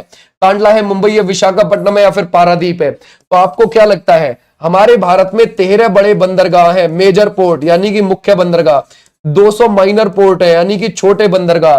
अब बात आती है जो विशाखापट्टनम वाला, ये आंध्र प्रदेश में पड़ता है और ये सबसे सुरक्षित है और सबसे गहरा बंदरगाह है, ये ध्यान रखना है। क्यों है ये सुरक्षित? क्योंकि इस बंदरगाह के आके बंगाल की खाड़ी में एक डॉल्फिन नोज नाम की पहाड़ी खड़ी हुई है, और वो पहाड़ी जब भी चक्रवात आता है बंगाल की खाड़ी में, इस बंदरगाह को उजड़ने से बचा लेती है वो, ठीक है भाई। तो हमारा राइट आंसर क्या हो जाएगा? ये देखो, वैसे तो पूर्व की तरफ सारे बंदरगाह कृत्रिम है, आर्टिफिशियल है, मानव के द्वारा बनाए हुए हैं, लेकिन विशाखापट्टनम एकमात्र पूर्व की तरफ नेचुरल बंदरगाह है।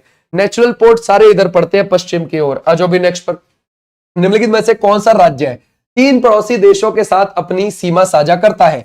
कौन सा करता है भाई? उत्तराखंड करता है, मिजोरम करता है, या फिर असम करता है? देखो भाई, उत्तराखंड तो जो करेगा वो एक तो चाइना से करेगा, चाइना के साथ साथ ये नेपाल से करेगा, ठीक है भाई, क्लियर हो जाएगा। मिजोरम ये आपका बांग्लादेश से करता है, ओके भाई, बांग्लादेश, और बांग्लादेश के साथ साथ ये करता है म्यांमार से, ठीक है भाई, म्यांमार से करेगा, है ना भाई। असम, अगर हम असम को देखें तो ये किससे करता है? ये बांग्लादेश से करता है और साथ में भूटान से करता है, भूटान से। लेकिन जो वेस्ट बंगाल है ये 3 से करता है। वेस्ट बंगाल किस किस से करता है, जैसे कि ये नेपाल से भी करता है, भूटान से भी और बांग्लादेश से भी करता है ना, बांग्लादेश से भी ये करता है। ऐसे भी आप ध्यान रख सकते हो, क्लियर हो जाएगा, शाबाश। बोलता है भरतनाट्यम में पंडानल्लूर शैली को किसने लोकप्रिय बनाया और 2004 में पद्म भूषण प्राप्त किया।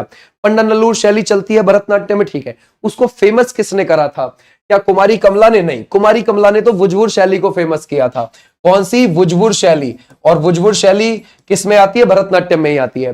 तो माधुरी दीक्षित है, Mallika Sarabhai, Alarmel Valli. Yes, Alarmel Valli is the right answer. Okay, Alarmel Valli is the right answer. निम्नलिखित में से कौन भारत में शक शासक था? जरा बताओ, 130 से लेकर 150 ईस्वी के बीच में कौन सा था? अगर हम देखें बिंदुसार या फिर पांडु का रुद्रदामन या फिर चस्ताना, कौन सा लगाओगे इसमें से? शाबाश, बहुत आराम से लगा सकते हो। देखो ये जो शक है ना, शक, ये जो शक है इनको सीथियन भी बोला जाता है, सीथियन, है ना, क्लियर हो जाएगा, सीथियन। भारत में जो सबसे पहले शासक था वो मोगा था, मोगा, ठीक है भाई, ध्यान रखोगे। मोगा ने ही भारत में सबसे पहले कदम रखा था शकों के तौर पर, ठीक है भाई। उसके बाद में कौन था? नेहपान। नेहपान के बाद में कौन हो जाएगा? ध्यान रखोगे, रुद्रदामन, ये हो जाएगा रुद्रदामन, क्लियर हो जाएगा। तो हमारा राइट आंसर है रुद्रदामन वाले बच्चे, बिल्कुल ठीक है। आ जाओ नेक्स्ट पर। बोलता है राष्ट्रीय विज्ञान दिवस कब मनाते हो? जरा बताओ, हम कब मनाते हैं राष्ट्रीय विज्ञान दिवस, है ना भाई? नेशनल साइंस डे सेलिब्रेशन हम कब करते हैं? जरा बताना इसमें से। अगर हम देखें 26, 27, 28, 29 फरवरी, ये करते हैं हम 28 फरवरी इज राइट आंसर, क्लियर हो जाएगा। तो हमारा राइट आंसर कौन सा हो जाएगा? ये वाले बच्चे, बिल्कुल बिल्कुल ठीक है। बोलता है 2011 की जनगणना के अनुसार भारत में शहरी जनसंख्या परसेंटेज क्या लगता है 2011 के हिसाब से? फिर मुझे आप 2024 के हिसाब से भी बताना, ठीक है भाई। 2024 के हिसाब से क्या चल रहा है? 2011 के हिसाब से अगर हम देखें तो हमारे देश में, है ना भाई, अगर आप देखोगे कितना, लगभग 68.84% जनसंख्या ग्रामीण है ना भाई, ग्रामीण है। और 31.16% शहरी है। ये क्या है? ये शहरी है। अब देखो जरा, तो हमारा राइट आंसर ये 2024 के हिसाब से आप कितना लगाओगे लगभग, है ना? ऐसे क्वेश्चन हमारे यहां पूछ लेता है। तो 2024 के हिसाब से देखो, 2024 में कोई जनगणना तो आई नहीं है, लेकिन डाटा तो तैयार रहता ही है ना सरकार के पास। उस हिसाब से लगभग आप 40% शहरी बताओगे, ठीक है भाई। यानी कि शहरी जनसंख्या अनुपात बड़ा है और 60% आप ग्रामीण बताओगे, ठीक है भाई, क्लियर हो जाएगा। लेकिन इसको एक्यूरेट नहीं बताना, हमेशा लगभग बताना है, अप्रोक्सीमेटली बताना है, ठीक है भाई, क्लियर हो जाएगा। तो ऐसे ही पेपर भी करके देता है लगभग, ठीक है भाई। आ जाओ नेक्स्ट पर। बोलता है मोहिनी अट्टम निम्नलिखित में से किस पारंपरिक नृत्य शैली से संबंधित है? चौक, या फिर आप लगाओगे संपदम, त्रिभंग, या फिर आप लगाओगे इसमें से लास्य शैली है। जरा बताओ कैसी शैली से जुड़ा हुआ है ये? अगर हम देखें, मोहिनी अट्टम केरल का शास्त्रीय नृत्य है और विष्णु जी के मोहिनी रूप से जुड़ा हुआ है, बिल्कुल ठीक है। अब जरा बताओ क्या लगाओगे? ये कौन सा है? पक्की बात है लस्य इज द राइट आंसर, है ना भाई, लस्य इज द राइट आंसर, बिल्कुल बिल्कुल ठीक है ना भाई, क्लियर हो जाएगा। लस्य शैली में क्या होती है? कोमल कलाएं होती हैं, ठीक है भाई, कोमल कलाएं होती हैं। इसमें कोमल कलाएं दिखाई जाती हैं। इसमें 24 हाथ की मुद्राएं भी होती हैं और इसको सिर्फ महिला ही कर सकती है, वो भी एकल स्त्री ही कर सकती है, यानी कि सिंगल स्त्री ही कर सकती है। तो हमारा राइट आंसर कौन सा हो जाएगा? ये वाले बच्चे, बिल्कुल ठीक, शाबाश। नेक्स्ट आ जाओ। मार्च 2023 तक की स्थिति के अनुसार, है ना भाई, हमारे यहां पर हाई कोर्ट कितने हैं? बेशक तुम अक्टूबर 2025 तक भी देख लोगे ना, तो भी हमारे यहाँ 25 ही हाई कोर्ट है। कितने हाई कोर्ट है हमारे यहाँ? 25 ही हाई कोर्ट है, क्लियर हो जाएगा। जो 25वां बना था वो 1 जनवरी को बना था, 2019 में बना था, वो था Amravati high court. Amravati high court जो आपको आंध्र प्रदेश में देखने को मिल जाएगा, ठीक है भाई, क्लियर हो जाएगा। ऐसे भी आप ध्यान रखोगे। आ जाओ नेक्स्ट पर। भारत के निम्नलिखित स्वतंत्रता सेनानियों में से कौन द इंडियन स्ट्रगल पुस्तक के आपको लेखक लगते हैं? द इंडियन स्ट्रगल, ये किसकी हो जाएगी? जरा बताओ। अगर हम देखिए सुभाष चंद्र बोस जी है, वल्लभ भाई पटेल है, या फिर मोतीलाल नेहरू, या फिर आप लगाओगे महात्मा गांधी। अच्छा, आप एक चीज बताओ, जैसे मान के चलो आप रहने वाले हो मध्य प्रदेश के, ठीक है भाई, आप मध्य प्रदेश के रहने वाले हो और आपका जो हाई कोर्ट है, ठीक है भाई, ध्यान रखोगे, आपका जो हाई कोर्ट है वो जबलपुर में है, ठीक है, जबलपुर में है, जबलपुर में है, ठीक है भाई, जबलपुर। आपको पता ही है कि भाई मध्य प्रदेश में अगर कोई ग्वालियर का बंदा रहने वाला है तो काफी दूर पड़ता है उससे, ठीक है।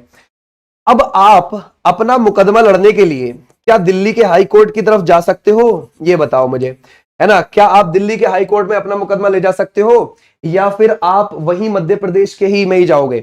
मध्य प्रदेश के ही आप नागरिक हो, डिस्ट्रिक्ट कोर्ट में आपकी जो है अर्जी है वो है ना, ध्यान रखो रिजेक्ट हो गई है आपकी बेल वगैरह जो भी है वो रिजेक्ट हो गई है, तो आप बेल के लिए वहीं जाके अप्लाई करोगे या फिर दिल्ली में जा सकते हो, आपकी मर्जी है। जरा बताओ क्या लगाओगे, कौन बच्चा बताएगा। तो हमारा राइट आंसर हो जाएगा ये Subhash Chandra Bose ji is the right answer. बोलता है 2022 शीतकालीन ओलंपिक की मेजबानी किस शहर ने करी है, जरा बताओ क्या लगाओगे। एक बच्चा कह रहा है नो, ना, क्यों ना क्यों ना, ये बताओ। आप जा सकते हो, ठीक है, ये आपका राइट है, समझ गए, कोई दिक्कत नहीं है, आप जाओ जहां आपको लगे।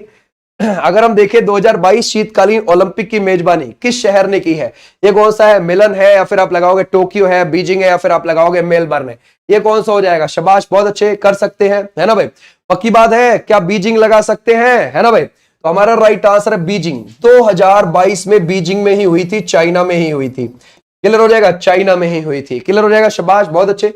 कब से कब तक हुई थी, 4 से 20 फरवरी के बीच में। शीतकाल वाले की कह रहे हैं, शीतकाल वाले भी हर 4 साल में ही होते हैं। तो 2026 में अब ये कहां होगा, इटली के होगा, है ना भाई, कहां पर होगा, इटली में होगा, ये भी आप ध्यान रखोगे, क्लियर हो जाएगा। आ जाओ नेक्स्ट पर। बोलता है 7वीं शताब्दी ईस्वी में इस्लाम नामक नए धर्म का उदय कहां पर हुआ था, ये जरा बताओ। अगर हम देखें इंडोनेशिया में हुआ, दक्षिण अफ्रीका में हुआ, सऊदी अरेबिया में हुआ, या फिर आप लगाओगे मलेशिया में हुआ। जैसे मान के चलो ये अरब प्रायद्वीप है, इस प्रायद्वीप पर कई सारे देश बसे हुए हैं, ठीक है भाई, छोटे मोटे अलग अलग, और एक इसमें सऊदी अरेबिया भी बसा हुआ है। अरब प्रायद्वीप के ऊपर जो बड़ा देश बसा हुआ है वो सऊदी अरेबिया है, या फिर मैं बोलूं पश्चिम एशिया में बसा हुआ बड़ा देश सऊदी अरेबिया है। तो सऊदी अरेबिया से ही क्या शुरू हुआ था, इस्लाम नामक नया धर्म शुरू हुआ था, ठीक है भाई, ध्यान रखोगे। मक्का और मदीना यही सऊदी अरेबिया में आपको दोनों स्थान देखने को मिल जाएंगे। मक्का से मदीना के बीच में, है ना, एक पैदल पदयात्रा भी करी थी, किसने, हजरत मोहम्मद साहब ने। तो ऐसे भी आप ध्यान रख सकते हो, ठीक है भाई, क्लियर हो जाएगा, समझ गए। अच्छा, यहीं पर ही एक क्या भी पड़ता है, जेद्दा शहर भी पड़ता है, जेद्दा। जेद्दा किसका शहर है, सऊदी अरेबिया का। सऊदी अरेबिया की राजधानी रियाद अंदर है। देखो रियाद फेमस क्यों नहीं हो पाई, क्योंकि वो रेगिस्तानी इलाके में बसी हुई है, और जो जेद्दा है वो समुद्र के किनारे, लाल सागर के किनारे यहां पर बसा हुआ है। तो सऊदी अरेबिया का सबसे बड़ा शहर है जेद्दा, सबसे बड़ा बंदरगाह है जेद्दा, सबसे बड़ा एयरपोर्ट है जेद्दा सऊदी अरेबिया का। तो लोग बाग जो भी मक्का मदीना जाना चाहते हैं वो यहीं से ही जाते हैं, सबसे पहले वो जेद्दा पहुंचते हैं, उसके बाद अंदर की ओर जाते हैं, ठीक है भाई। आ जाओ नेक्स्ट पर। बोलता है एशियाई विकास बैंक के 11वें अध्यक्ष कौन बन गए हैं, एशियन डेवलपमेंट बैंक के, एडीबी के, जरा बताओ क्या लगाओगे। ये मासात्सु असाकावा है, या फिर आप लगाओगे अजय सेठ है, या फिर आप लगाओगे मडलू योंग है, या फिर आप लगाओगे मसातो कांडा है, जरा बताओ क्या लगाओगे इसमें से। शाबाश, बहुत अच्छे, कर सकते हैं।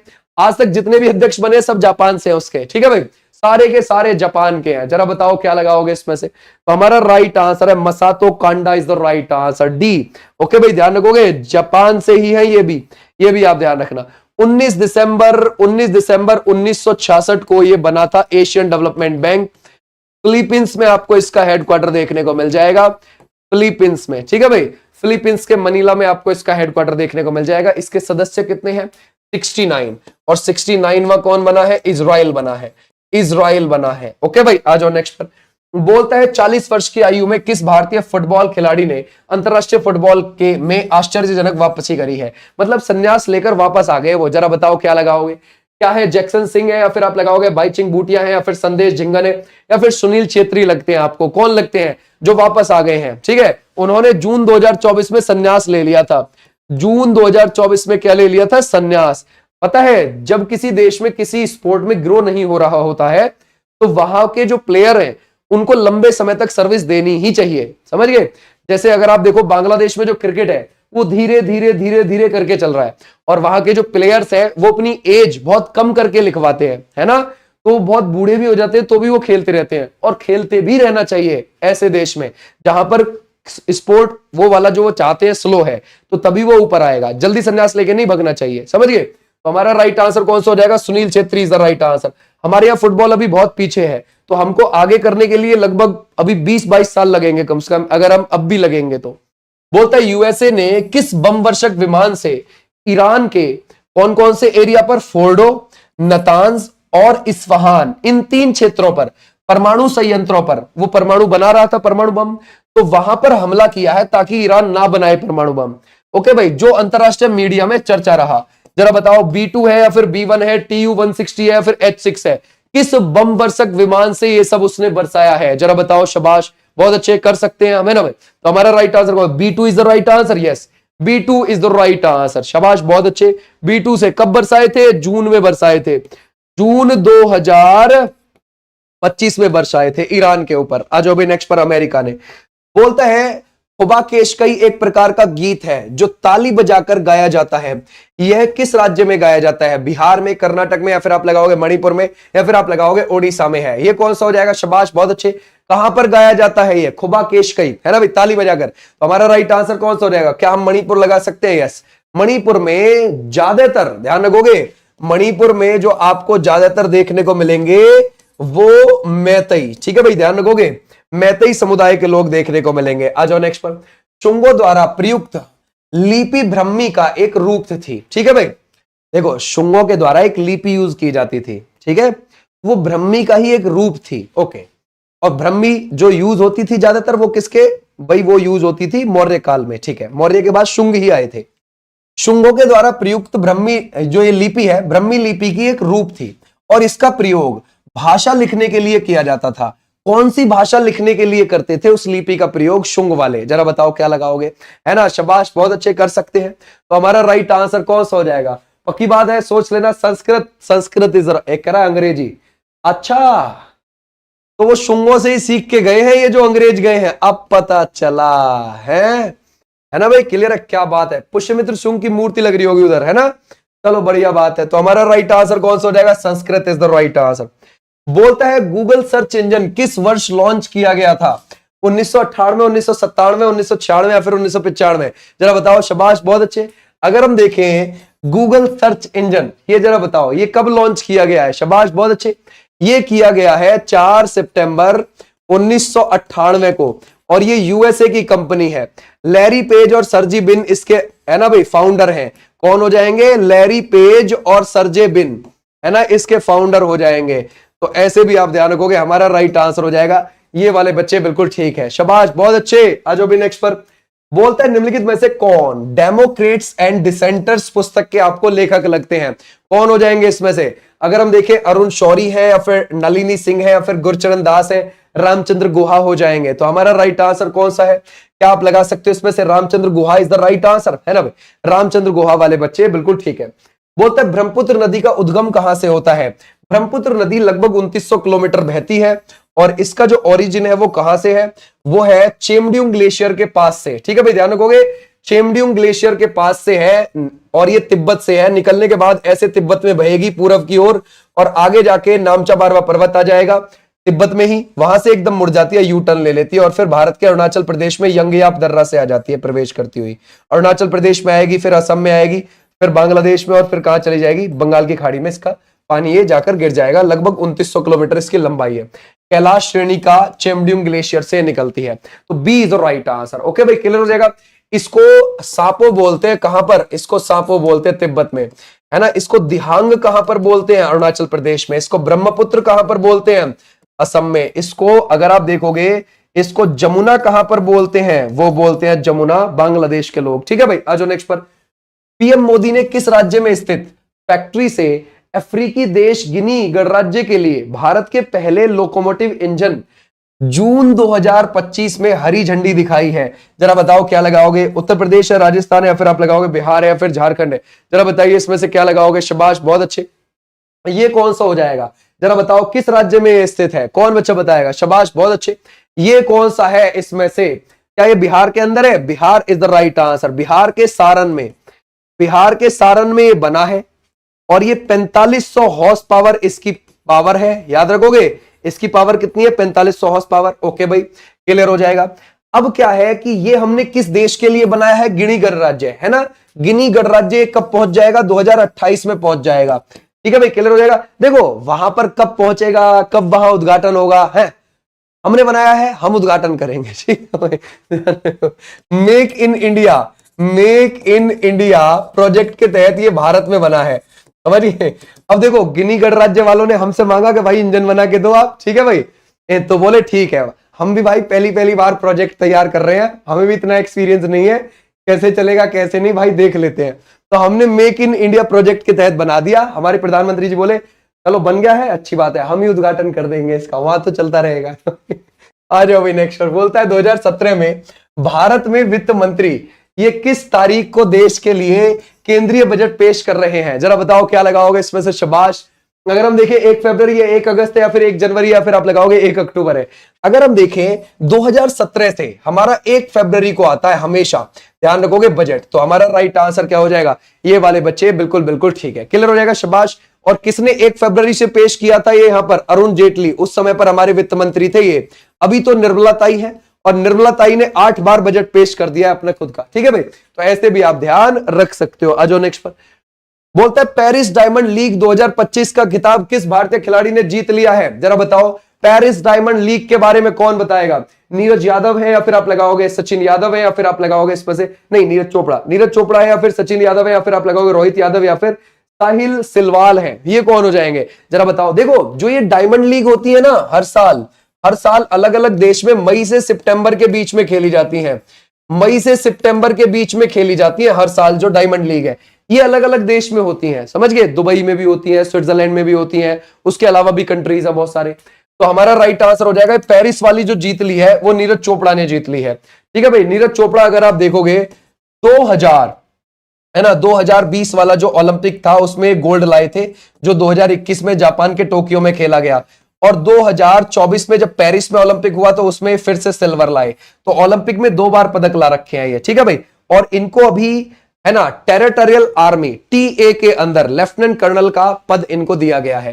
दसकथिया ये प्रचलित गाथा गीत का रूप है। किसका रूप है? उड़ीसा का, गोवा का, या फिर आप लगाओगे तेलंगाना, या फिर सिक्किम। दसकथिया आपको कहां पर लगता है? तो हमारा राइट आंसर कौन सा हो जाएगा? उड़ीसा का हो जाएगा। आज भी नेक्स्ट पर बोलता है फुटबॉल खिलाड़ी क्रिस्टियानो रोनाल्डो अंतरराष्ट्रीय खेल स्पर्धा में किस देश का प्रतिनिधित्व करते हैं? क्या ये ब्राजील का करते हैं, स्पेन का करते हैं, या फिर पुर्तगाल, या फिर फ्रांस का करते हैं? जरा बताओ ये कहां से खेलते हैं? Obviously Portugal is the right answer, है ना भाई, पुर्तगाल इज द राइट आंसर। अच्छा अगर मैं आपसे पूछूं एम्बापे किस देश के खिलाड़ी हैं? एम्बापे बहुत अच्छा खेले थे 2022 में, है ना, जब कतर के अंदर फुटबॉल विश्व कप हुआ था दिसंबर में, वो बहुत बढ़िया खेले थे। तो वो फ्रांस से आते हैं, ठीक है भाई, ध्यान रखोगे फ्रांस से। और अर्जेंटीना के प्रसिद्ध खिलाड़ी कौन है? मेसी। निम्नलिखित में से कौन सी पुस्तक अरबी भाषा में लिखी गई है? तो कौन सी लगती है? किताबुल हिंद है, या फिर शाहनामा है, तबकाते अकबरी है, या फिर अकबरनामा है? कौन सी अरबी भाषा में लिखी गई है? किताबुल हिंद। किसने लिखी है? अल बरूनी ने लिखी है। अल बरूनी फारसी भाषा के बहुत अच्छे लेखक थे, लेकिन उन्होंने ये अरबी भाषा में लिखी है किताबुल हिंद, ठीक है भाई, ध्यान रखोगे किताबुल हिंद। ऐसे भी आप ध्यान रखोगे। भारत का दालों, ठीक है, भारत दालों के हिसाब में भारत का हिसाब किताब देखना है जरा। भारत दालों का उत्पादक और दालों का उपभोक्ता है। क्या चीज फिल करें यहां पर? दूसरा सबसे बड़ा, दूसरा सबसे बड़ा, सबसे बड़ा, दूसरा सबसे बड़ा, दूसरा सबसे बड़ा, और सबसे बड़ा, और सबसे बड़ा, और सबसे बड़ा, ठीक है भाई। जरा बताओ क्या लगाओगे इसमें से? ये कौन सा हो जाएगा? क्या हम यहां पर फिल कर सकते हैं? शाबाश, बहुत अच्छे करोगे, जरा इसमें से लगाओ। ये बात जान लो कि भारत दुनिया में सबसे ज्यादा है ना दालों का उपभोक्ता है, मींस खाने वाला, कंज्यूम करने वाला, ठीक है, और सबसे बड़ा आयातक भी है, सबसे बड़ा इंपोर्ट भी करता है पूरी दुनिया में सबसे ज्यादा, ठीक है भाई, ध्यान रखोगे, लेता भी है यानी कि। अब जरा बताओ, भारत दालों में सबसे बड़ा उत्पादक तो है ही है, ठीक है भाई, और सबसे बड़ा उपभोक्ता भी है, उगाता भी है, खाता भी है, आयात भी करता है सबसे ज्यादा, ठीक है भाई। ऐसे आप ध्यान रखना। कुछ दालें हम अपने ही देश में उगा लेते हैं, कुछ दालें हम बाहर से लेते हैं, कुछ दालें रबी के मौसम में उगाई जाती हैं, कुछ खरीफ के मौसम में उगाई जाती हैं, ठीक है भाई। आ जाओ भाई नेक्स्ट पर। बोलता है अकबर की शासन सभा यानी कि सिंहासन ये कहां पर थी? क्या ये इलाहाबाद में थी, लखनऊ में थी, या फिर दिल्ली में थी, या फिर आगरा में थी? जरा बताओ क्या लगाओगे, कहां पर थी? अगर हम देखें अकबर भाई आपको पता है 1556 में गद्दी पर बैठा, 1605 तक के लिए हुमायूं का बेटा था, ठीक है भाई। अगर हम देखें इसकी पहली राजधानी आपको पता है आगरा थी, तो इसकी शासन सभा भी आगरा में ही थी, ठीक है भाई। हालांकि इसकी फिर राजधानी फतेहपुर सीकरी बनी कुछ समय के लिए, आगरा के ही पास है। इसकी काबुल भी बनी थी कुछ समय के लिए, लाहौर भी बनी थी इसकी राजधानी कुछ समय के लिए, ठीक है। तो ऐसे भी आप ध्यान रखोगे। आ जाओ नेक्स्ट पर। ओलंपिक पदक विजेता भारतीय हॉकी खिलाड़ी ललित उपाध्याय ने हॉकी में किस फॉर्मेट से संन्यास ले लिया? जरा बताओ। ललित उपाध्याय को हम देख रहे हैं, शाबाश, कर सकते हैं। इंटरनेशनल हॉकी, घरेलू हॉकी, लीग मैच, सभी फॉर्मेट से संन्यास ले लिया। क्या लगता है आपको इसमें से? देखो, जब हमारी टीम हॉकी की ओलंपिक में 2020 वाले में ब्रॉन्ज लेके आई, जो 2021 में खेला गया है ना, फिर 2024 वाले में भी वो ब्रॉन्ज लेके आई हमारी टीम, जो 2024 में पेरिस में खेला गया ओलंपिक में, तो ये दोनों बार का हिस्सा थे। कौन, किसकी बात कर रहे हैं हम? ललित उपाध्याय की बात कर रहे हैं। अब इन्होंने इंटरनेशनल हॉकी से संन्यास लिया है, सिर्फ, समझ गए, इससे लिया है, ऑल से मत लगाना। 2021 में इनको क्या मिल चुका है? इनको लक्ष्मण पुरस्कार मिल चुका है, ठीक है। 2021 में नहीं, 2017 में इनको क्या मिला है? लक्ष्मण पुरस्कार, ठीक है भाई। 2021 में इनको मिला है लक्ष्मण, 2017 में इनको मिला है लक्ष्मण पुरस्कार, ठीक है भाई, ध्यान रखोगे, लक्ष्मण पुरस्कार। और 2021 में इनको मिला है पद्मश्री पुरस्कार, पद्मश्री पुरस्कार। तो एक बड़े एक्सपीरियंस वाले प्लेयर हैं ये। आज भी नेक्स्ट पर बोलता है पनामा नहर ये किन्हें जोड़ती है? जरा बताओ क्या लगाओगे? कैरेबियन सागर और अटलांटिक महासागर को, लाल सागर और भूमध्य सागर को, अटलांटिक महासागर और प्रशांत महासागर को, या फिर बाल्टिक सागर और उत्तरी सागर को। देखो, अगर आप देखोगे, ये है उत्तर अमेरिका महाद्वीप और ये है आपका साउथ अमेरिका महाद्वीप, ठीक है भाई, क्लियर हो जाएगा। और यहां पर है इस तरफ अटलांटिक महासागर और इस तरफ है यहां पर प्रशांत महासागर, ठीक है भाई। यहां पर है पनामा देश छोटा सा, उस पनामा देश में बीच में नहर खोद ली और अटलांटिक महासागर को प्रशांत महासागर से मिला दिया। तो हमारा राइट आंसर क्या हो जाएगा? ये, ठीक है भाई, क्लियर हो जाएगा। हमारा राइट आंसर हो जाएगा सी वाले बच्चे, बिल्कुल बिल्कुल ठीक है, शाबाश, बहुत अच्छे। आ जाओ नेक्स्ट पर। मार्च 2024 में पुर्तगाल के नए प्रधानमंत्री के रूप में किसे नियुक्त किया और 2025 में वो फिर से बन गए? वो कौन है? Luis Montenegro is the right answer. आ जाओ नेक्स्ट पर। अष्टाध्यायी पुस्तक, ये जरा बताइए, ये किसकी हो जाएगी? क्या पतंजलि की हो जाएगी? नहीं, पतंजलि का तो महाभाष्य है। क्या फिर आप लगाओगे पाणिनि की हो जाएगी? बिल्कुल, पाणिनि की क्या हो जाएगी? अष्टाध्यायी, यानी कि 8 अध्याय संस्कृत में लिखी हुई है ये, ठीक है भाई, क्लियर हो जाएगा। आ जाओ। शूद्रक की क्या हो जाएगी? मृच्छकटिकम हो जाएगी। बाणभट्ट की क्या हो जाएगी? कादंबरी हो जाएगी। ओके, बोलता है पेंशन फंड विनियामक और विकास प्राधिकरण के अध्यक्ष के रूप में किसे चुना गया है? जरा बताओ किसे चुना गया है यहां पर, है ना। अगर हम देखें, दीपक मोहंती है, शिव सुब्रमण्यम रमन है, या फिर आप लगाओगे योगेश अग्रवाल है, या फिर रजनीश अवस्थी है। तो हमारा राइट आंसर है Shiv Subramaniam Raman is the right answer. Okay, clear हो जाएगा। या तो ये 65 वर्ष की उम्र तक बैठेंगे या फिर ये 5 वर्ष तक, ठीक है भाई, याद रखोगे, ऐसे भी आप ध्यान रखोगे, क्लियर हो जाएगा। आ जाओ नेक्स्ट पर। लुशाई की पहाड़ियों को किस नाम से भी जाना जाता है? नागा पहाड़ी, खासी पहाड़ी, पटकाई की पहाड़ी, मिजो पहाड़ी। लुजाई की पहाड़ियां आपको कहां देखने को मिलती हैं? वो मिजोरम में देखने को मिलती है, इनको मिजो पहाड़ी भी बोलते हैं। आ जाओ नेक्स्ट पर। बोलता है चेर वंश का राजकीय चिन्ह आपको क्या लगता है? स्वर्ण गरुड़ था, सिंह था, धनुष और बाण था, या फिर बाघ था? चेर वंश की बात कर रहे हैं। चेर वंश में एक महान शासक था शेनगुट्टन, क्या नाम था? शेनगुट्टन, याद रखोगे, शेनगुट्टन, क्लियर हो जाएगा, समझ गए। बोलता है चेर वंश का राजकीय प्रतीक, क्या हम बाघ लगा सकते हैं इसमें से, या फिर धनुष और बाण लगाएंगे? धनुष और बाण इज द राइट आंसर। ये था चेर वंश, दक्षिण में चलता था और ये चलता था केरल की तरफ, ठीक है भाई। भारत के संविधान के किस भाग में संघ कार्यपालिका का प्रावधान है? हमारी जो संघ की कार्यपालिका है वो आपको 52 से लेकर 78 तक देखने को मिल जाएगी, और यहां पर आएगा हमारा भाग कौन सा, है ना भाई, 5 इज द राइट आंसर। आज अभी नेक्स्ट पर। बोलता है को अंतरराष्ट्रीय ओलंपिक समिति की पहली महिला अध्यक्ष चुना गया है। ये आप मुझे होमवर्क के थ्रू बता दोगे। ये थी तुम्हारी आज की